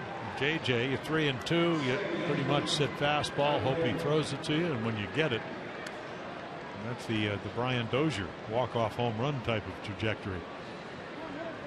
So the Orioles back in the ball game, 8-2, and the first 2 on and in here in the 5th inning.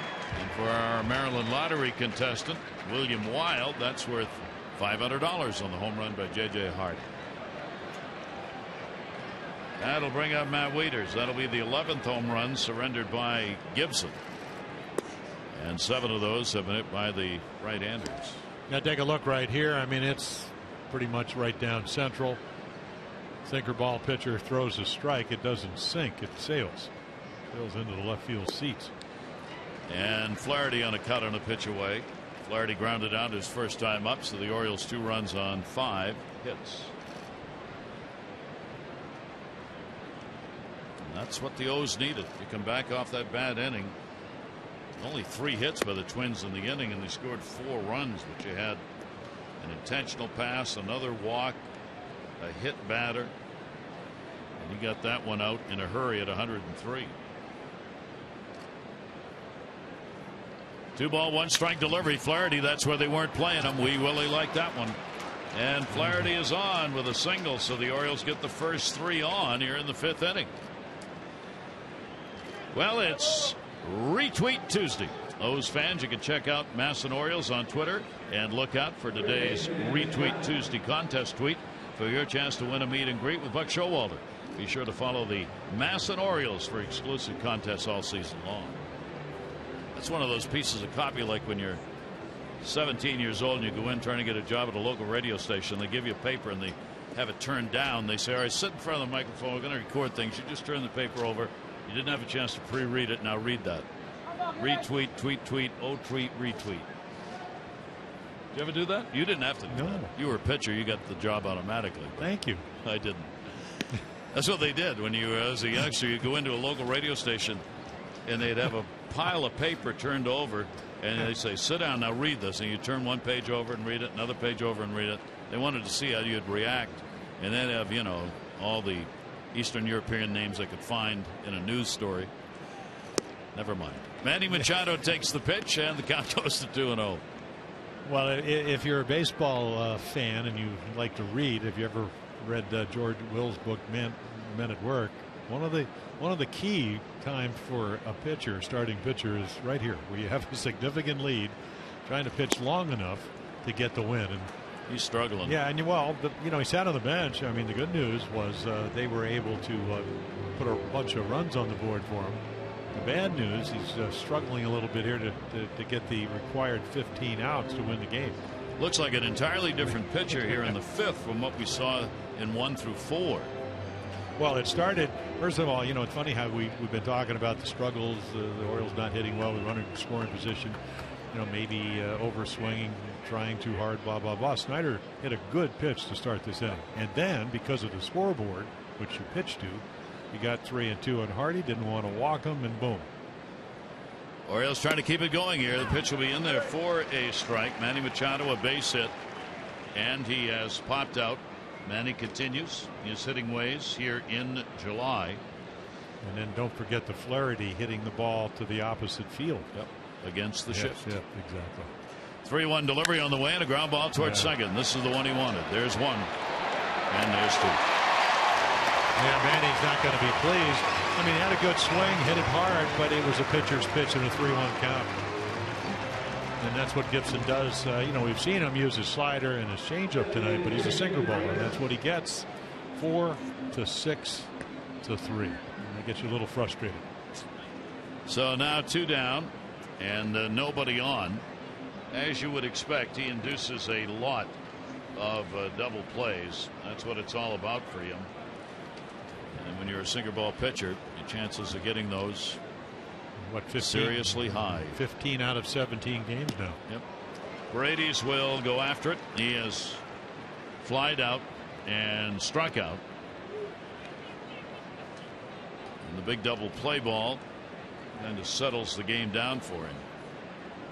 Shift on against him. Jimmy Paredes will take the pitch, and that's going to miss inside. 1 ball, 1 strike. Paredes has the 0 for 7 so far in the first 2 games of this 3-game set. Orioles winners of the season series last year 4-3. First time these teams have met is this 3-game set. This Minnesota's team has really played well against the American League East so far. Paul Molitor's team's got a 5-2 edge over Boston. They are 2-1 against both Tampa Bay and Toronto, and 1-0 against the Orioles. And just think back when Ron Gardenhire was getting him to the postseason. The one team they couldn't beat in either the division or the championship series was the Yankees. Company's got the Oriole logo over there. And swing and a miss. Paredes goes down swinging. That'll be the 5th strikeout recorded by Gibson, but the Orioles on the board.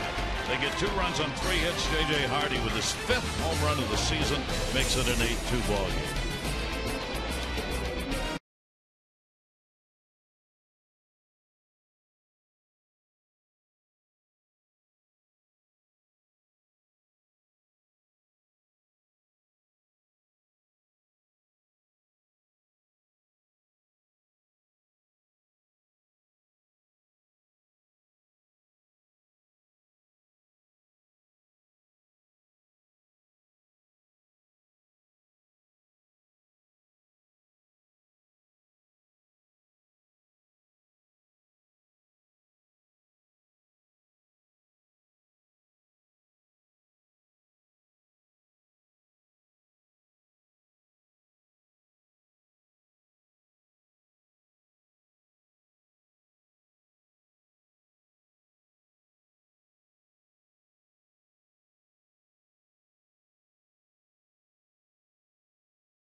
lesson brought to you by visitannapolis.org. Find the Chesapeake experience at visitannapolis.org. Downtown Minneapolis, tons of construction going on. This city's going to be torn up for a year, apparently. Rebuilding. There's a little discussion going on. Pitching coach, starter. I think I read Ferris wheel. 6'6", throw over that front side. You know, a lot of times you get side to side. I get all those runs, sit on the bench.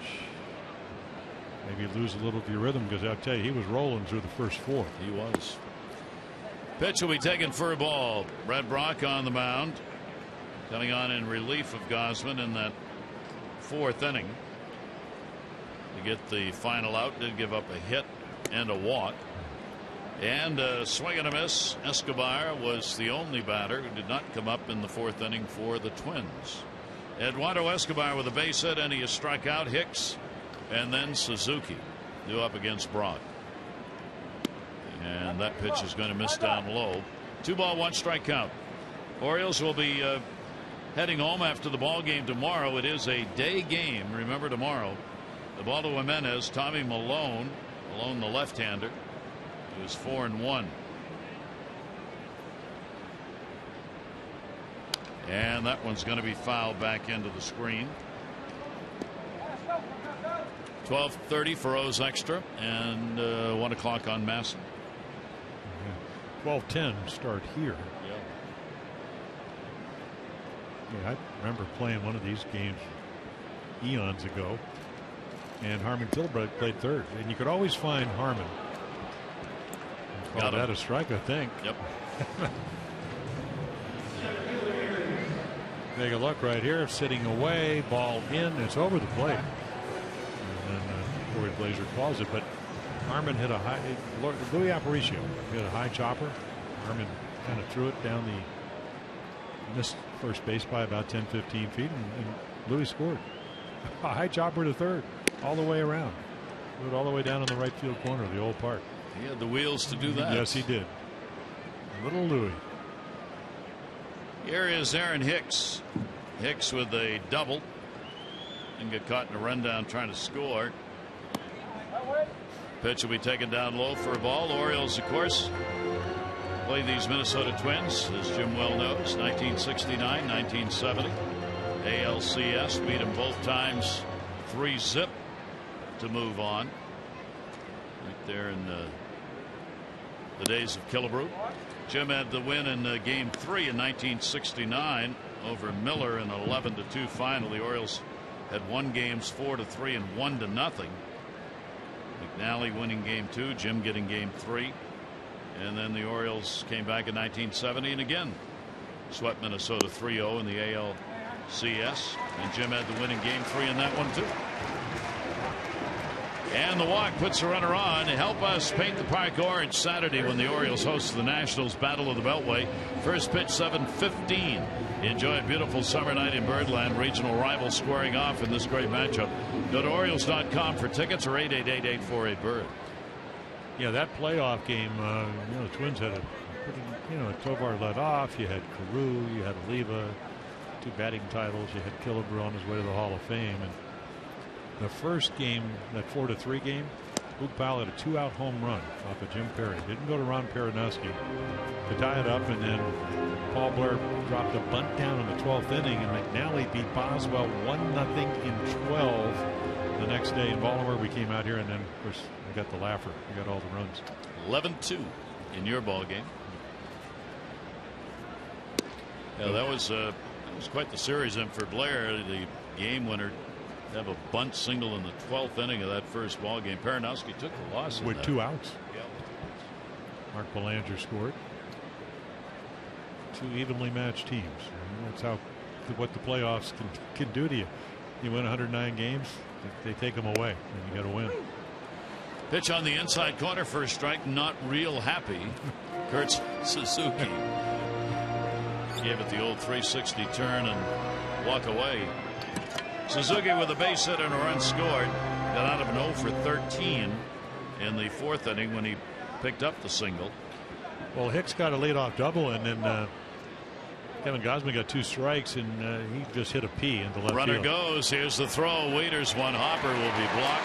Stolen base for Hicks. Yeah, so 8-2. If you don't hold the runners, they'll go, and why not? Game's not over. Nope. Just he takes a little bit of luck.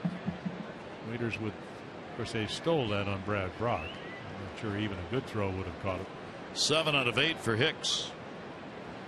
Suzuki another chance with a runner in scoring position.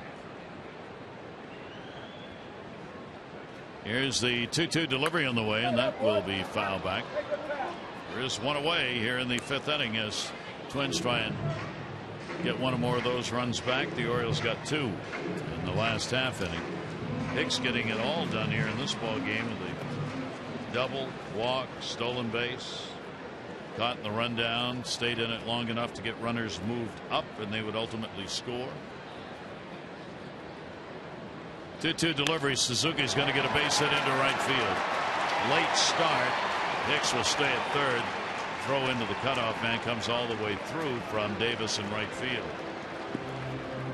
So the covers on the corners here in the 5th inning in a 2-for-3 ball game for Suzuki with Hicks over at third. They put the hitting shoes on tonight.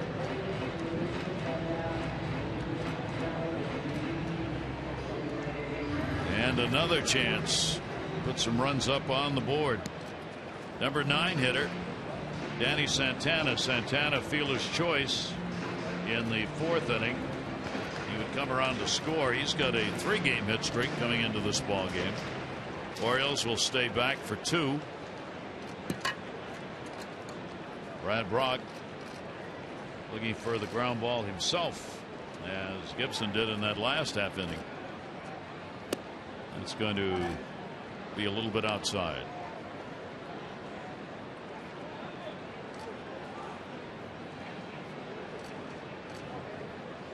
Brock's having to throw a lot of pitches in the same way that Gausman did, the Orioles starter. Little roller to second. Flaherty, Hardy, got it. There's the double play ball he was looking for. But Lee takes care of the runners who are on here. Now the Orioles need some more offense. All right, miles to do up. It'll be Jones, Davis, and Wieters when we come back.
So now, first major league home run off of Kevin Gausman, make it 3-0. Twins had already scored 1 run in the first, and then Rosario up at the plate, strikeout would have ended the inning. Ball gets by Matt Wieters, makes it 4-0, and of course the Twins with 8 runs off to the races. J.J. Hardy, 3-2 pitch for the Orioles' only runs as they come back 8-2. And those are our Geico game highlights. 15 minutes could save you 15% or more on car insurance. Visit geico.com for a free rate quote. We go to the 6th inning. Adam Jones will be leading it off. Adam, strikeout victim, and he has picked up a double in the ball game. Kyle Gibson, no walks, 5 strikeouts. The starter, up to 85 pitches thrown so far, trying to get his first mark in his career against the Orioles. 73% of leadoff batters retired coming into this ball game. The Orioles have been able to get 3 on in the first 5 innings. 0-1 delivery, and Jones will go after one inside and foul it almost right straight back. 0-2.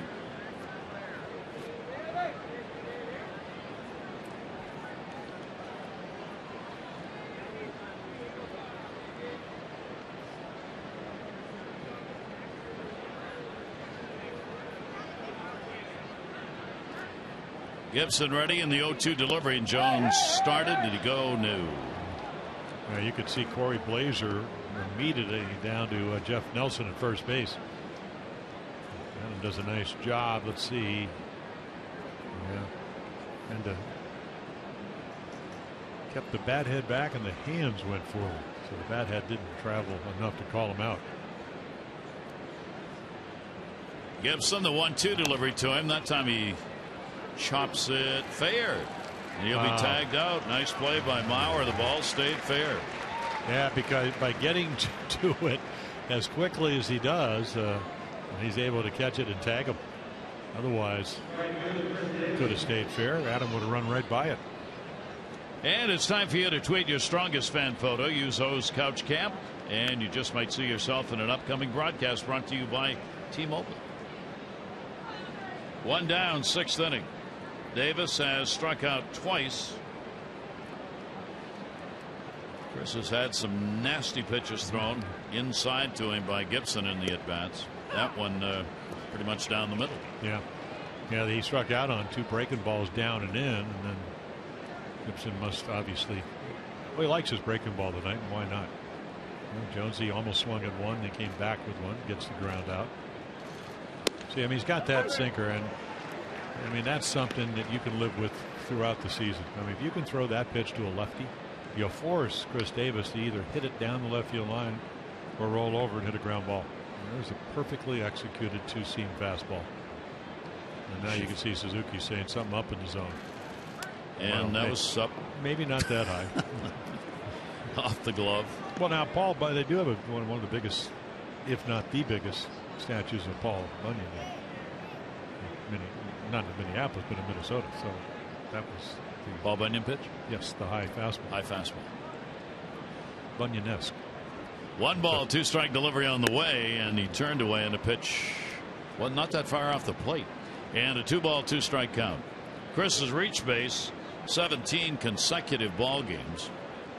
Up among the top 5 in that category active.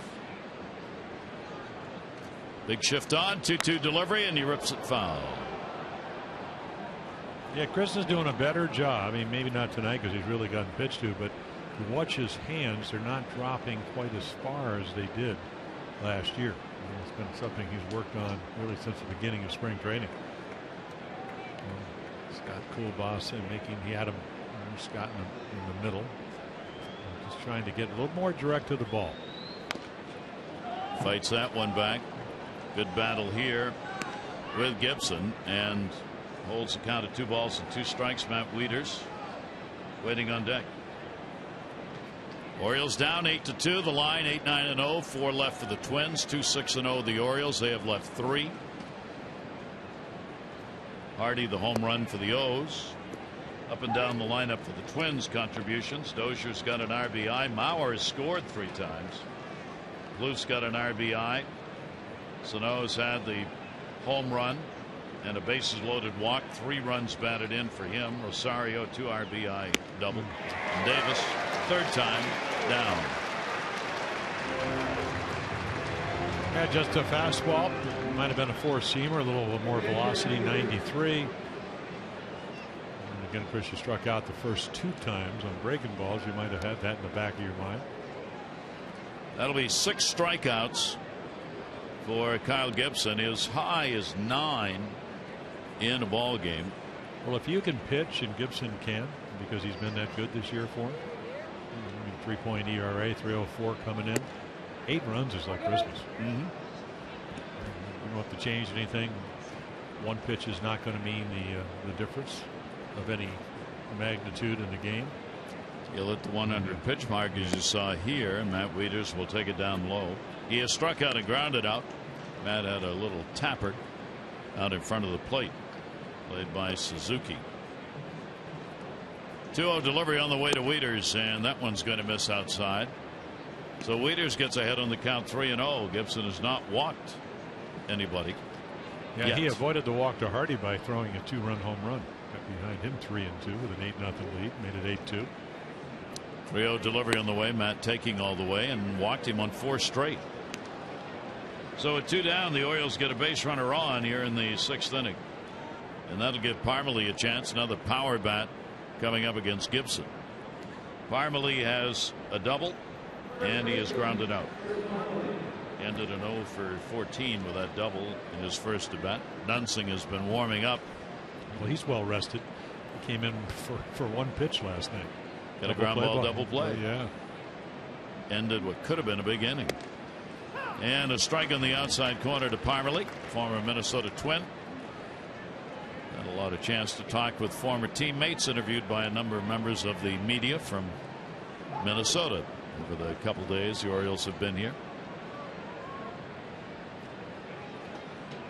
Wieters off first base, and the 0-1. That one cutting back in on his hands, 0-2. Well, you could see a lot of the skills that would have caused them to draft him number 1, 2006. You know, I mean, he's a very good defender. The only thing is the consistency at this level. We were talking about it last night. Lifetime average a little bit right around 250, 249 with some power. 0-2 taken down low. Speaking of draft picks, we had 2 high picks as starters in this ball game. You're looking at Gibson out there. He was 22nd overall in a pick by the Twins, and of course for Kevin Gausman, he was a 4th overall first-round pick. Kevin had a very tough night, and that'll be taken outside. Pitcher of record for the Orioles, Gausman, 8 runs, 7 earned, 7 hits in just 3 2/3 innings. 2 balls, 2 strikes. Runner at first, shift on against Parmelee. Even with 2 down, they don't move Dozier way back at second base. You can see he's just on the outfield grass. And a ground ball foul. 2 balls and 2 strikes. Parmelee trying to keep it alive for the Orioles. Get Snyder an at bat. Orioles last night with the 2 runs on 6 hits, which is exactly the number they have on the board right now.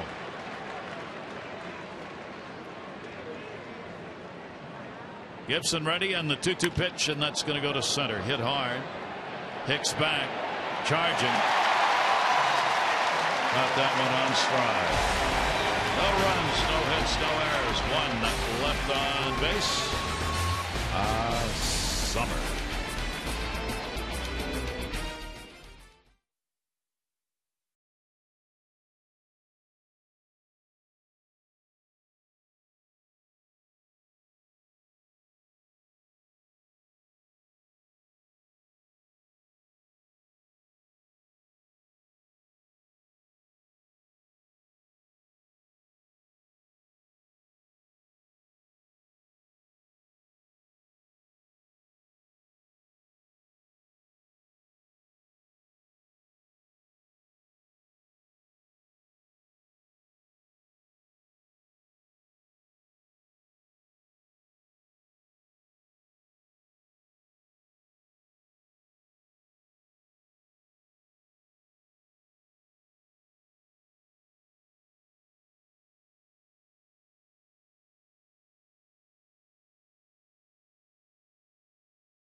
this 3-game set. Ubaldo Jimenez on the mound against Tommy Malone. Our coverage on MASN will begin at 12:30 with those extra presented by Jeep, and our game coverage at 1. All the access you need right here on MASN. So you get the new Ubaldo Jimenez, and really having a terrific year, low ERA. And Tommy Malone, the Orioles certainly know him. He pitched for Oakland, and he's having a nice year. Actually got sent down to the minor leagues when he was 2-1. Showed him I don't belong there, so he's back in the big leagues. Finesse left-hander with really pitching well for them. Top of the order to face Brad Brock, doing the long work in this ball game, coming on in the 4th inning. Brian Dozier, sac fly for the RBI. He's 0 for 2, a couple fly balls to center. Dozier will take the breaking ball for his strike. Mauer and then Plouffe will be due up. Orioles get Brian Mattis ready in the bullpen. 0-1 delivery by Brock, and Dozier will take that one down low for a ball. Talked a bit about state of baseball offensively. Some midseason numbers from Major League Baseball coming up. Scoring is down slightly. Home runs are up. And through the first half of the year, last year it was 8.32 runs a game. This year it's 8.25. Not much difference. Home runs 1.8 per game last year, 1.9 this year. Dozier swings through that one. The strikeouts and walks are down about half a walk a game. Strikeouts are down very little, 15.46 to 15.17. Swing and a miss. Dozier is K'd to 1 away. Yeah, Brad Brock says, I'm not messing around. I'm going to actually throw my good stuff over. It's good. This is a terrific slider. Starts on the plate, finishes exactly where you want, down and away. Joe Mauer, generally the RBI producer, has been the run scorer here in this game. He's reached on 2 singles and an intentional pass, and he has scored all 3 times on. He's got a 4-game hit streak. He's had 3 hits in 6 at bats in the first 2 games of this series. So Mauer now 5 multi-hit games in his last 7 starts. Bases empty and 1 down. Yeah, wouldn't you kind of characterize Joe Mauer, 3 batting titles, as an old-fashioned hitter? Contact. He's never struck out 100 times. Closest was last year, because that's a year after the concussion. To have that number of not striking out 100, that's old-fashioned. Yeah, the ability to hit the ball where it's pitched. Kind of interesting to me. He's a 319 lifetime hitter. Joe, the way Bog syndrome, air it out, just get back-legged, as Mike Bordick says, and see how many home runs you could hit. I don't think it would make a whole lot of difference in this part. Flaherty will move over, make the play, and there are 2 down. This copyrighted telecast presented by authority of the Orioles may not be reproduced or retransmitted in any form, and the accounts and descriptions of this game may not be disseminated without the express written consent of the Orioles. Now the O's certainly will be looking forward to getting back home, where they are 26-16. It's where their offense has been most productive.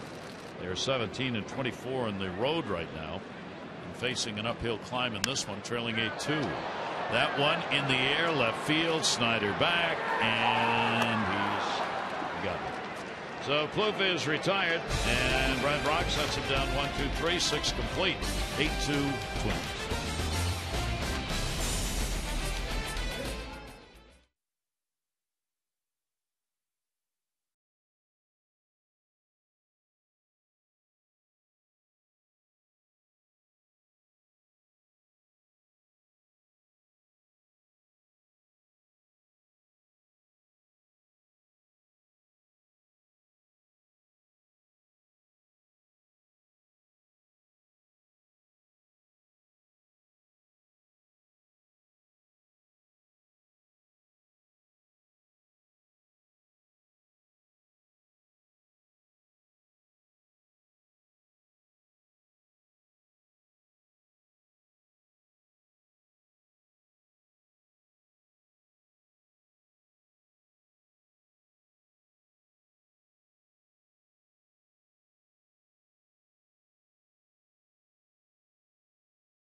well. A few more breaking balls and fastballs, and then again changeups up 1%. The only damage was the home run, the 2-run shot by J.J. Hardy. Your Jiffy Lube pitching change. It's time for a little relief for your car too. Visit Jiffy Lube for regular oil changes and help prevent damage and wear to your engine. Jiffy Lube, drive in today. Brian Dunsing, kind of jesting, he did come in last night. Runners at first and third, tie ball game. 1 out, and Jimmy Paredes first pitch, double play ball gets, and that was it. So high ERA. I mean, he's been here. I mean, he signed with the Twins. He started. He's relieved. Now he's a left-handed specialist. And you can see the lefties hitting him better than righties. Probably why the ERA is where it is. Snyder, same thing, hitting lefties better than righties. 313 off left-handers for him, 248 off righties. Snyder, a base hit, run scored, came in on the Hardy home run in the 5th inning. Snyder will take the pitch on the inside corner for a strike. Travis, shift put on against him, and they move it around as we've seen him do all night. Yeah, the balls he hits would be right to where the shortstops play. And they're early on. In fact, periodically he will, and that's why the average is at 313. He'll go to left, and he'll do it on the ground. Whoa. Yeah, Bunyan-esque, I'm telling you. Holy they all moly. know about that statue. Dunsing kind of smiling. Suzuki came up. Mask went flying, and the ball went all the way to the backstop. Well, Kurt Suzuki is not a very tall catcher. You know, I guess your reflex, you always talk about pitchers, why do they let balls go by? I guess if you're a catcher, you figure, well, maybe he swung at it, but I better go try to catch that ball, and it's over your head. Arms aren't long enough. See that sign, target field? Maybe that's what that red circle's there for. Or it was either in one of the old ballparks. It was at Ebbets Field where they had I can't remember, in New York. They had the suit in right center field up on the scoreboard that had a hole in it. And if you could hit a ball through the hole, you'd get a free suit. And it was about 480 feet. Well, that's where they were talking the old park here. Tony Oliva hit the tee in National, which was over both bullpens and way up on the scoreboard and in the middle. He was saying the other day, if you hit it, you got $10,000. It was about 480. Well, maybe if you hit the target on the fly as a pitcher. Well, they're trying to do it tonight. Either that, wild pitches, pass balls, you name it. They're aiming for it. 2-2 delivery on the way, and that will be fouled back. Yeah, I think if Brian Dunsing really drops down, really changes his arm act, he might be able to get a high fastball right to that target sign. I think it was the Polo Grounds, as I think about it. I think the Polo Grounds had that sign. 2 ball, 2 strike count.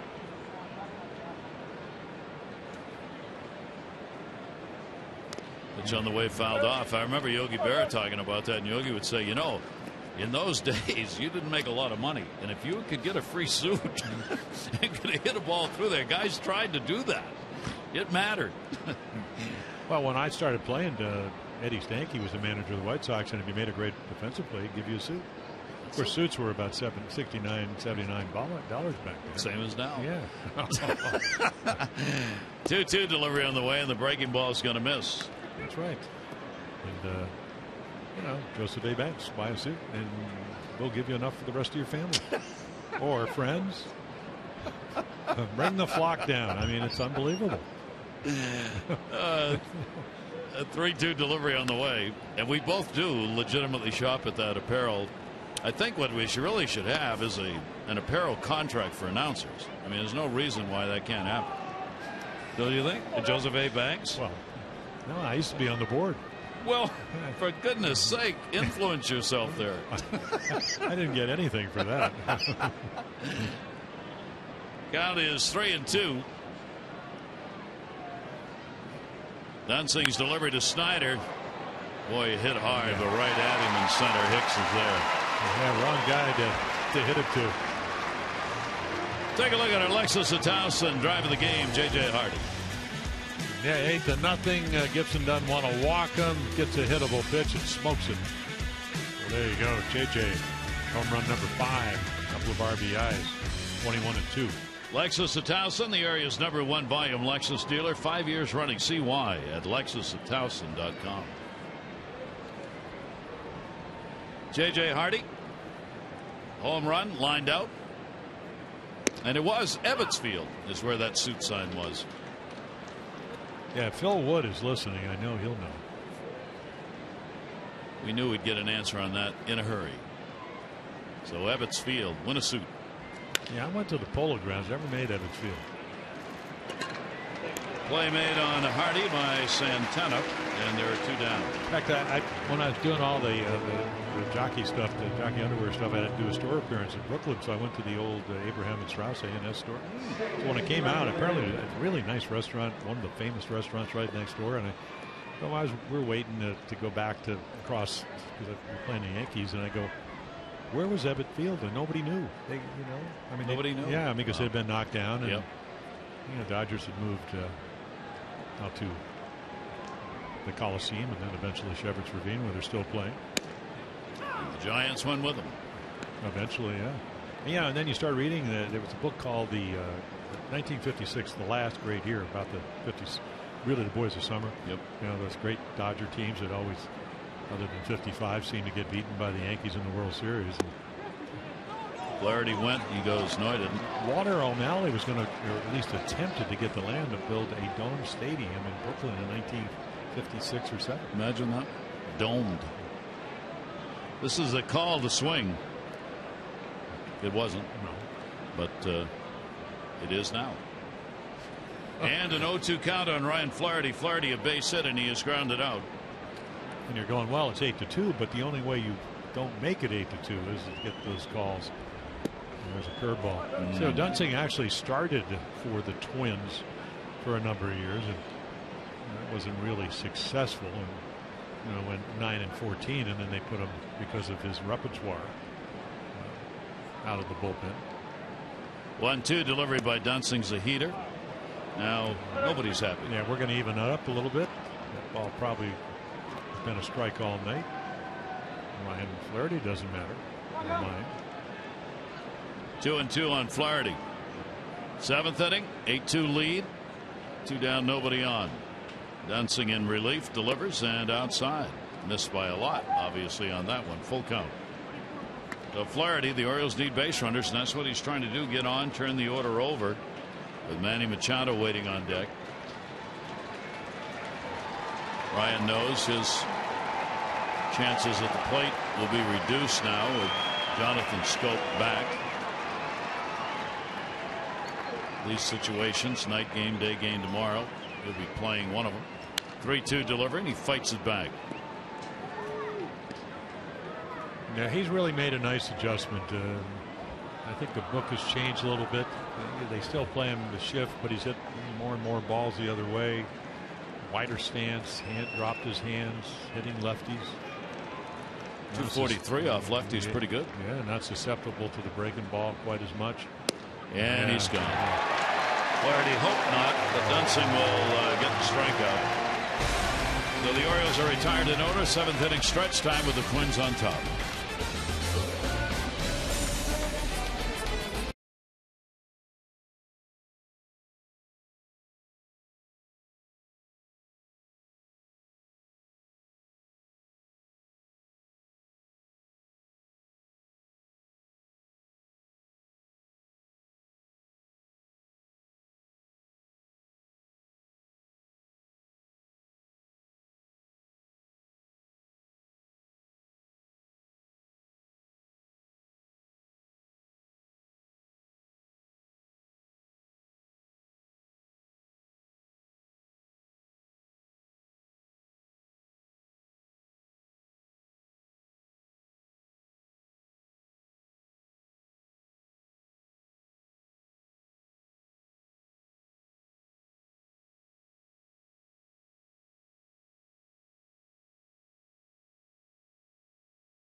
And back here in Minneapolis, Gary Thorne and Jim Palmer, where the Twins have an 8-2 lead. They got out early in it with a 4-run, 3-hit fourth inning after they had a 3-run, 4-hit first inning, and drove Gausman out after just 3 2/3.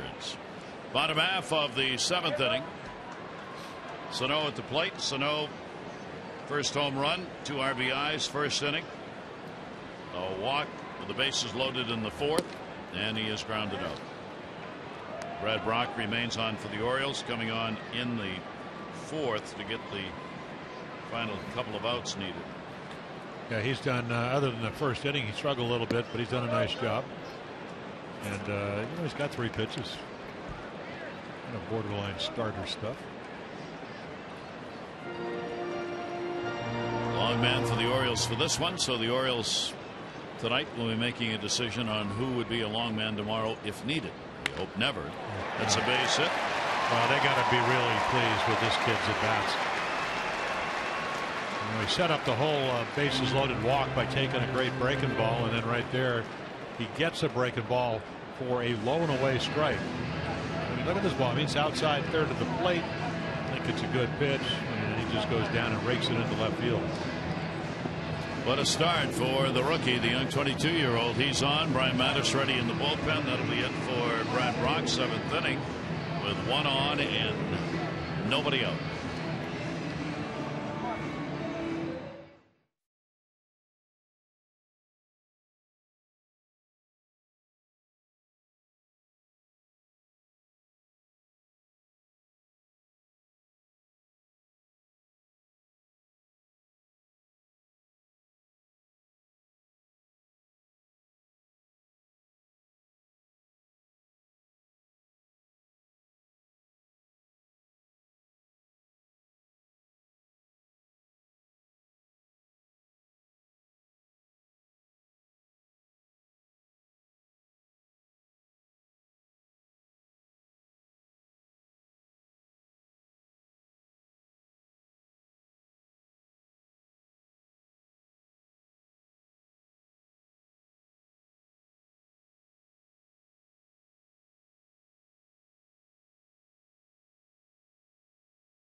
As the first 25,000 fans 50 and over receive a Maryland-themed Oriole bird bobblehead. Don't miss this great collector's item.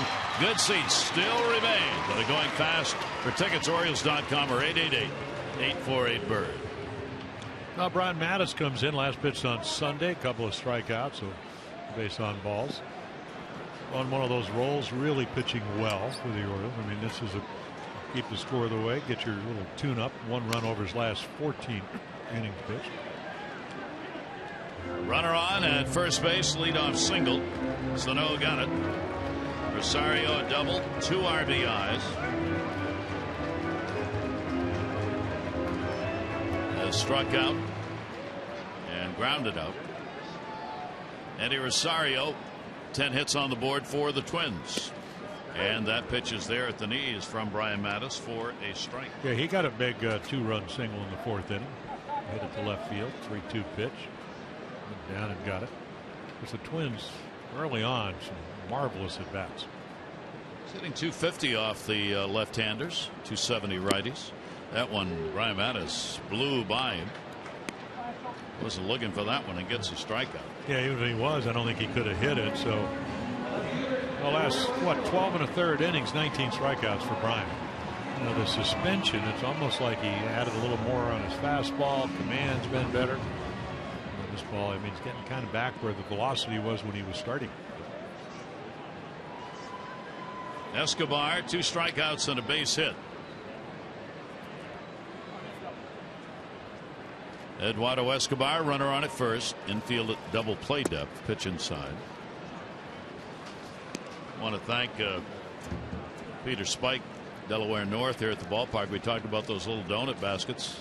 No, the little orbits. Here they are. That's what they're called. He brought some up. They're delicious. Mattis with a look over to first base, and that ball put up in the air to right field. Chris Davis. He's got it. And there are 2 down. If you can eat a complete basket of these donuts in 1 inning, you win a free suit. Yep. Trouble is, I can't. By tomorrow, you'll need a different size. That's right. That's all right. I mean, well, that's the whole idea. Yeah, of course. You eat the basket, you increase your waistline, you get a new suit. They're waiting for the donuts right there. The line. The aroma attracts them. I don't know why every ballpark doesn't do that. See, there's a little basket of the donuts right there. Yeah, little there bucket you go. I first saw those in Toronto. Sky Dome had them when it first opened. Had the machine, and people lined up for the entire ball game to get those. And it's worth waiting in line for. Well, look at those 2 guys following that young lady. That is always a way how to Looking try for- to attract men. Just have some food. That's right. Well, that's what it says right here. The aroma attracts them, and the action fascinates them, and their great taste brings them back. That's There you very go. good. That's what's on the little bucket there. Yeah. Wow. 0-2 count. Aaron Hicks. Have a change up. Runner on at first. That leadoff single. Mattis trying to keep him right there. 2 down. Hicks with a walk. Double. And he is flied out. Twins in a comfortable 8-2 lead, at least for the moment, out hitting the Orioles 10-6. Each team's left 4 on base. And the fastball from Mattis will be taken up high. Yeah, Brian just opens up a little bit, and that's why it's difficult to get the ball down and away to a righty. It's one of those guys, the glove is on his lead hand, obviously, because he's left-handed, but so there's a term in baseball. Can you get the ball to your arm side? That would be down and away to a righty, or are you more comfortable to the glove side? In the air to right field, right center, going back. Davis, Jones, they're both there. Davis gets on the warning track and hauls it in. So no runs on 1 hit, no errors, 1 left on base, 7 complete with the Twins leading 8-2.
MLB.com at bat, #1 app for live baseball. At bat, up to the moment, at any moment. In-game highlights, look-ins, radio broadcast, StatCast, and more. Get MLB.com at bat for your smartphone or tablet. So J.R. Graham, we always talk about guys that are Rule 5 guys. You know, they're left off the Major League roster, and teams will acquire them, and that's the case of J.R. Graham. You know, good arm. Comes out of the Atlanta organization. Dave Wallace and Dom Chidi, the Orioles pitching coach, was talking to him yesterday. 95-96, hard slider. He's had a chance to probably not do a lot of pitching this year, but they got him right out of AA Mississippi last year, where he started 27 games, or actually 19, and the other 8 in the bullpen.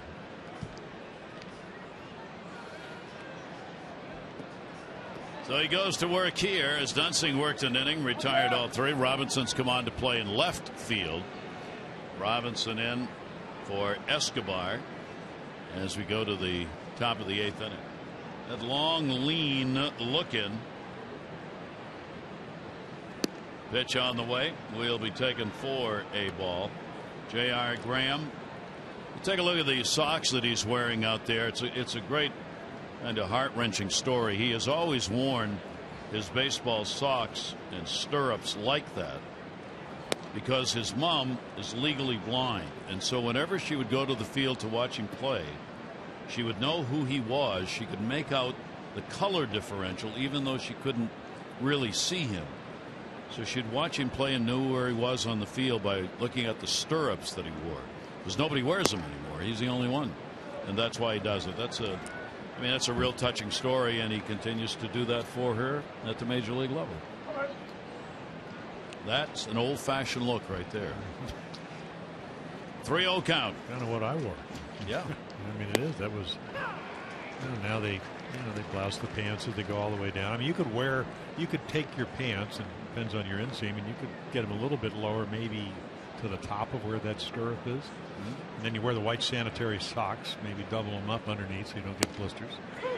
Manny Machado hoping for a walk here, but back with a couple of strikes on him. Manny a base hit, 1 for 3. Big double play hit into in the 5th inning. Zach Britton, Oriole closer, getting ready in the bullpen, needs some work. 3-2 delivery. Manny goes after it down the line, right field. Long run.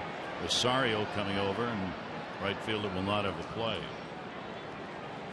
I wonder where you find the Sannies, as they call. We were talking about those sanitary socks, which are the white ones that are worn underneath the stirrups. It used to be every clubhouse had a basket of a million of them. They'd be hanging along with your socks when you come in, and they wear a thicker sock. You'd kind of get the same. Just imagine an athletic sock. This would be much thinner, but you double up. Frank Robinson had thin legs. He'd triple up, so his legs would look more substantial. 3-2 delivery, and he gets the walk. And that's what the Orioles are looking for. You may come back and win this game, or maybe not, but again, when you're struggling for runs, you still want to have some quality at bats. Something to build on, even if you don't get all the way back. It will not be any easier with Tommy Milone, because he's a finesse lefty, and he can change speeds, and he can probably a little bit like Wandy Rodriguez, where this whole really somewhat slump hitting started. He was when Texas came to town, at least last year by Pittsburgh, but he had a curveball and he threw it over. Brady's will take the pitch inside for a ball. 2 strikeouts, and he is flied to center field. The Orioles designated hitter looking to start an inning here in the 8th with a runner on, Manny Machado at first being held. And a grounder down there. That's fair, too. Boy, we've seen a couple of those. Tag put on by Mauer. Yeah, it'll move Machado to second. Yeah, he's holding the runner, even though it's 8-2, and he gets to it quickly again. So heads up play. Yeah, the other story, we talked about J.R. Graham comes in. Shane Robinson's daughter, Harper, 8-month-old, has had some health issues, so she's in Boston Children's, apparently doing well. He had to miss some days. He said her ailment is something that they specialized on, so good to see that. Great to see that. Yep. Adam Jones has grounded out, struck out, and picked up a double. Oh. Whoa. Center field deep. Hicks back, and not this time. Off the top of the wall. Jones will go into second base with an RBI double as Machado will come home. That's to the deepest part of the ballpark. Jones can't believe it did not go out. Well, the sound alone should give him a home run. Hicks again. Oh no, is it going to be Garcia? Couldn't get it. That's what he did in Chicago. Oh, he hit that with his glove. Well, I think it hit the wall and then came back and hit his glove. Right? Yeah, it did. I'm just wondering whether it would have hopped over had he not hit it with the glove. I don't know what they're talking about. Well, it looks like it hits. There's a little ridge right over. See that little ridge? Yeah. Now, there is no demarcation yellow line, so if it hit the top of the wall and went over, it would be a home run.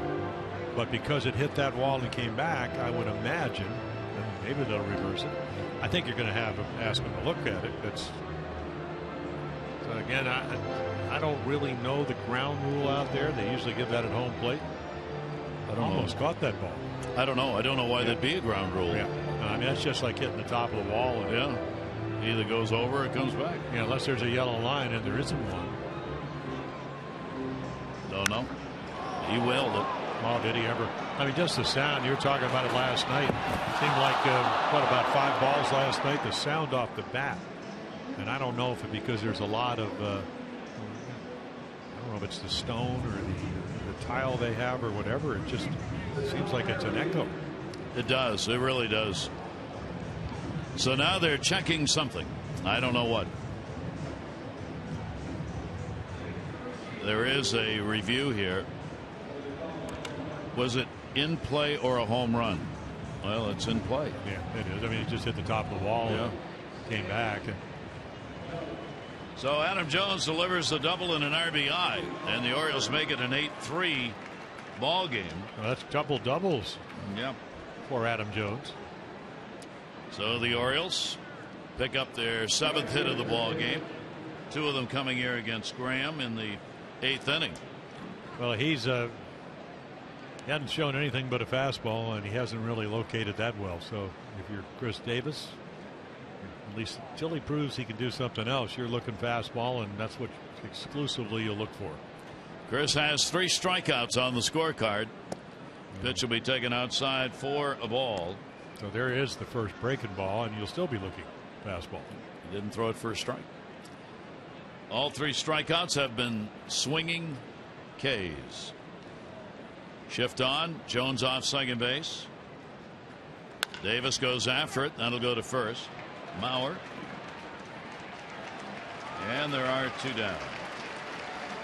Let's take a look at our Major League notebook on this date in baseball. 1971, Negro League players were granted full membership in Cooperstown. That was a big deal because there was a discussion earlier that they would have a special section in Cooperstown. And the commissioner, along with the head of the Negro League Museum, announced on this date, no, full membership. And in 1923, the Indians became the first American League team to score a run in every inning. Look at that line score. Look at the 6th inning. 27 runs on 24 hits. 13 of them in 1 inning. Yikes. That's worse than yikes. That is worse than yikes. I saw that line today. I was like, holy moly. Well, that's like the Texas game when they came to Baltimore. First game of a doubleheader. Ball will be fouled down the line. Orioles have a runner at third base now, 2 away. I mean, that was one of the dark spots in Oriole pitching history, but that game ended up 30-3, and it was 6-3 going into the 7th inning. The last time a team has scored in every inning, last season in August, the Tigers scored in every inning in an 11-5 win over the Rockies. Swing and a miss, and he got him. So the Orioles will pick up a run on a hit, no errors, and 1 left on base. Bottom of the 8th coming.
first time. The announcement, of course, coming yesterday with the pitchers and reserve position players being named, and for Zach, obviously a really exciting moment. Yeah, it really earns it. Ground ball pitcher. I mean, he's done a fabulous job for the Orioles.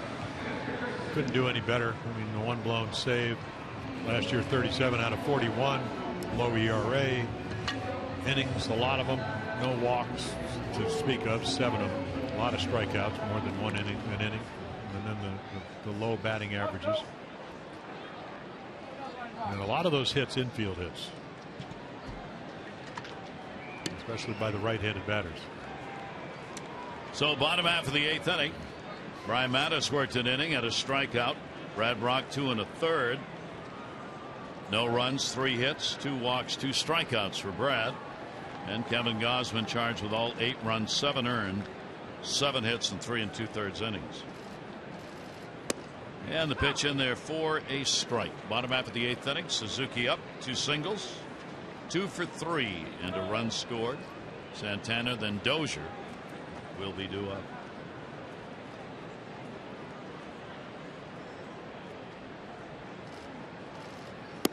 If you were wondering, appreciate Greg's work at Statsing.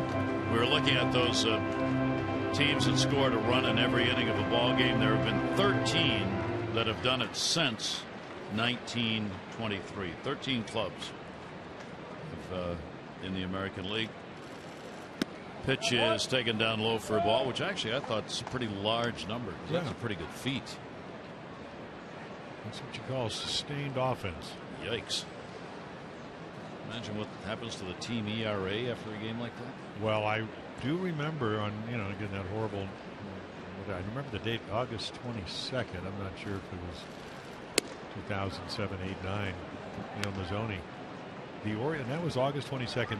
The team ERA went from 6th to like 9th in one day. Now, of course, the second game of the doubleheader, Orioles had an 8-7 lead and ended up losing 9-8. So that was 39 runs in 2 games. 3-1 pitch on the way. Ground ball to the hole. J.J. Hardy. Can he make the play? Gonna one-hop it. Can't be handled. It went into the runner. Maybe hit in the face was Suzuki that time, with Parmalee trying to scoop it. Yeah, I don't know if the ball came off his glove, but he gets another base hit. Boy, the true test. I mean, what's J.J. Hardy? Look how long and how far away he has to throw it. Bounce it. That's on purpose. But again, I think the ball, watch it, it'll come up the glove, and that's when it's going to hit the bottom of the helmet of Kurt Suzuki. Parmalee has done a great job trying to catch those throws, but that was a tough one. So Suzuki picks up the 11th hit for the Twins on a tough play at first base. Leadoff single there in the 8th inning. Santana's up. A couple of ground ball outs, one a double play. Reached on a fielder's choice and scored. This one should be 2. Hardy, Flaherty, Parmalee. For Zach Britton being named to the All-Star game yesterday, here's what he said. It's pretty exciting. Me and Dave and Don, we were talking about how a couple years ago, we were out in California in the offseason, getting to know each other and trying to figure out what my role in the team was going to be, and then obviously to look where we are now and going to an All-Star game, and it's pretty special. It's something that I'm definitely not going to take for granted. Good for him. Oh yeah, he's earned it. Just like Darren O'Day and of course Manny and Adam Jones, team leader. There is Dave Wallace. And the pitch inside for a ball, 2 down. Well, if you followed Zach Britton, I mean, he rushed through the minor leagues, 11 wins. In fact, led in 2011. At 11, of course, the Orioles were under 500. He led the team in victories that year as a starting pitcher. Then he had the shoulder problems.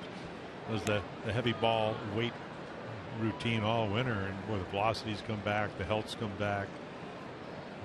And of course, a very talented guy, worked on his fielding. I mean, he's come a long way to do a lot of things that makes him the pitcher he is. Dozier, last night's hero, with a game-winning 2 RBI homer. Has not had a hit in this game. Does have an RBI and a sac fly. A couple of fly ball outs and a strikeout in addition. 2 away, 8th inning. Pitch is going to miss down low, and Dozier's on again. Yeah, he's made himself into a very, very special player. Came up as a shortstop, made a bunch of errors, didn't hit, sent him down when they call everybody up in September. They didn't call him back. In the last couple of years, he's really, I mean, he's hit home runs, he can steal bases. See him right there, even though it's 8-2, he'll take a walk. One of the better players. And there's the young kid that just called up, the lefty, Ryan O'Rourke. Mauer at the plate. 2 down and a runner on. Big night for the veteran with 3 runs scored, 2 singles, intentional pass. That's how he got on. And the last time up, he grounded out. So Mauer with a runner at first base. 0-1 count.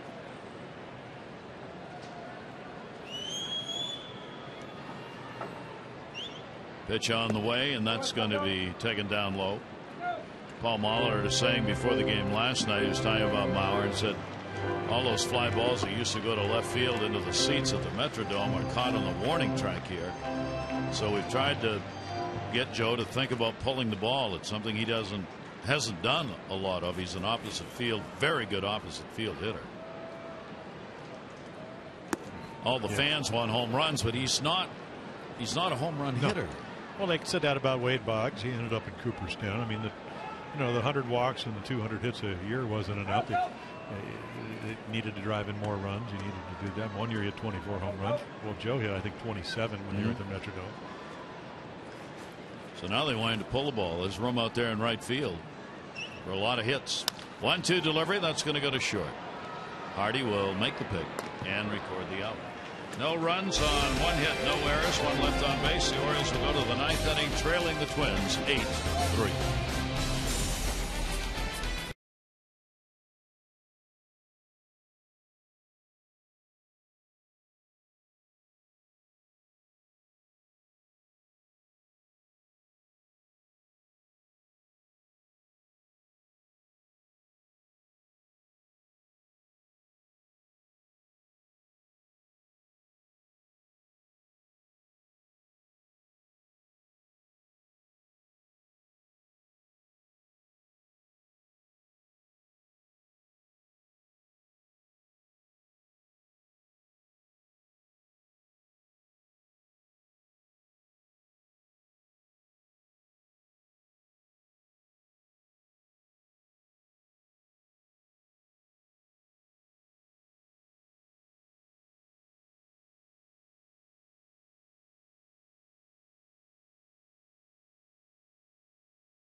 Brought to you by Southwest Airlines. Book your low fare now at southwest.com.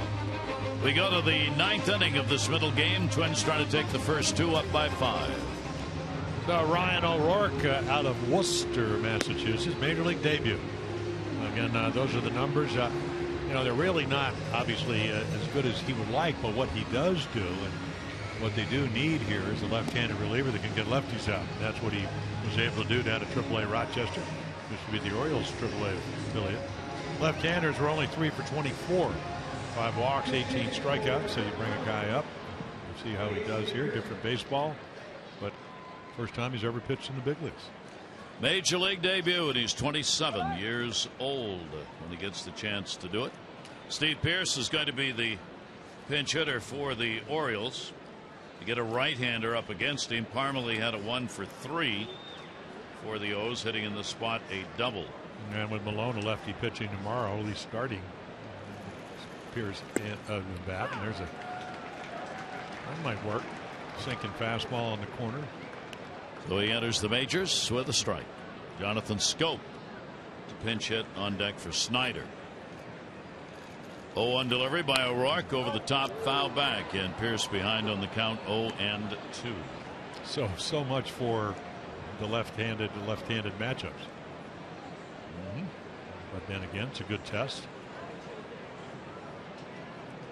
Pierce hitting .283 off left-handers, almost 80 points higher than righties. And a swing and a miss, changeup.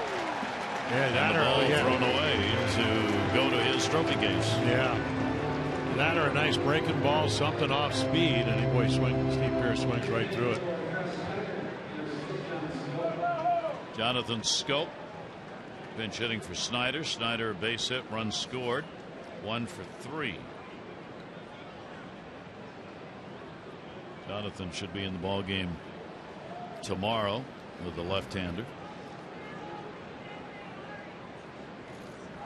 O'Rourke will have that one blooped to short.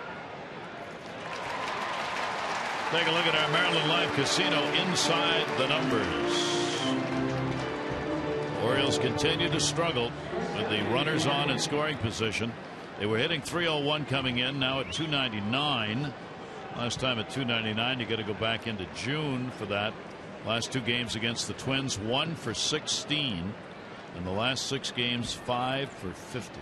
Yeah, well, the story tonight, though, is if you go back to Kevin Gausman, he had pitched 6 straight games, 5 innings or more, 2 runs or less, and he just did not have good command. Twins got a lot of pitches to hit and didn't miss them early.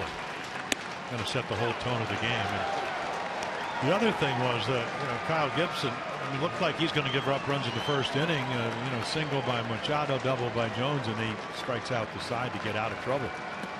Otherwise, this game could have been a lot different looking, but the fact that they were able to score so often and early changed the whole complexion of the game. The winner will be Gibson, 7-6. Gausman will be the loser. He'll go 1-1. 2 down. Hardy will put the ball in the air, and when it comes down, the Twins are going to take the first 2 of this series.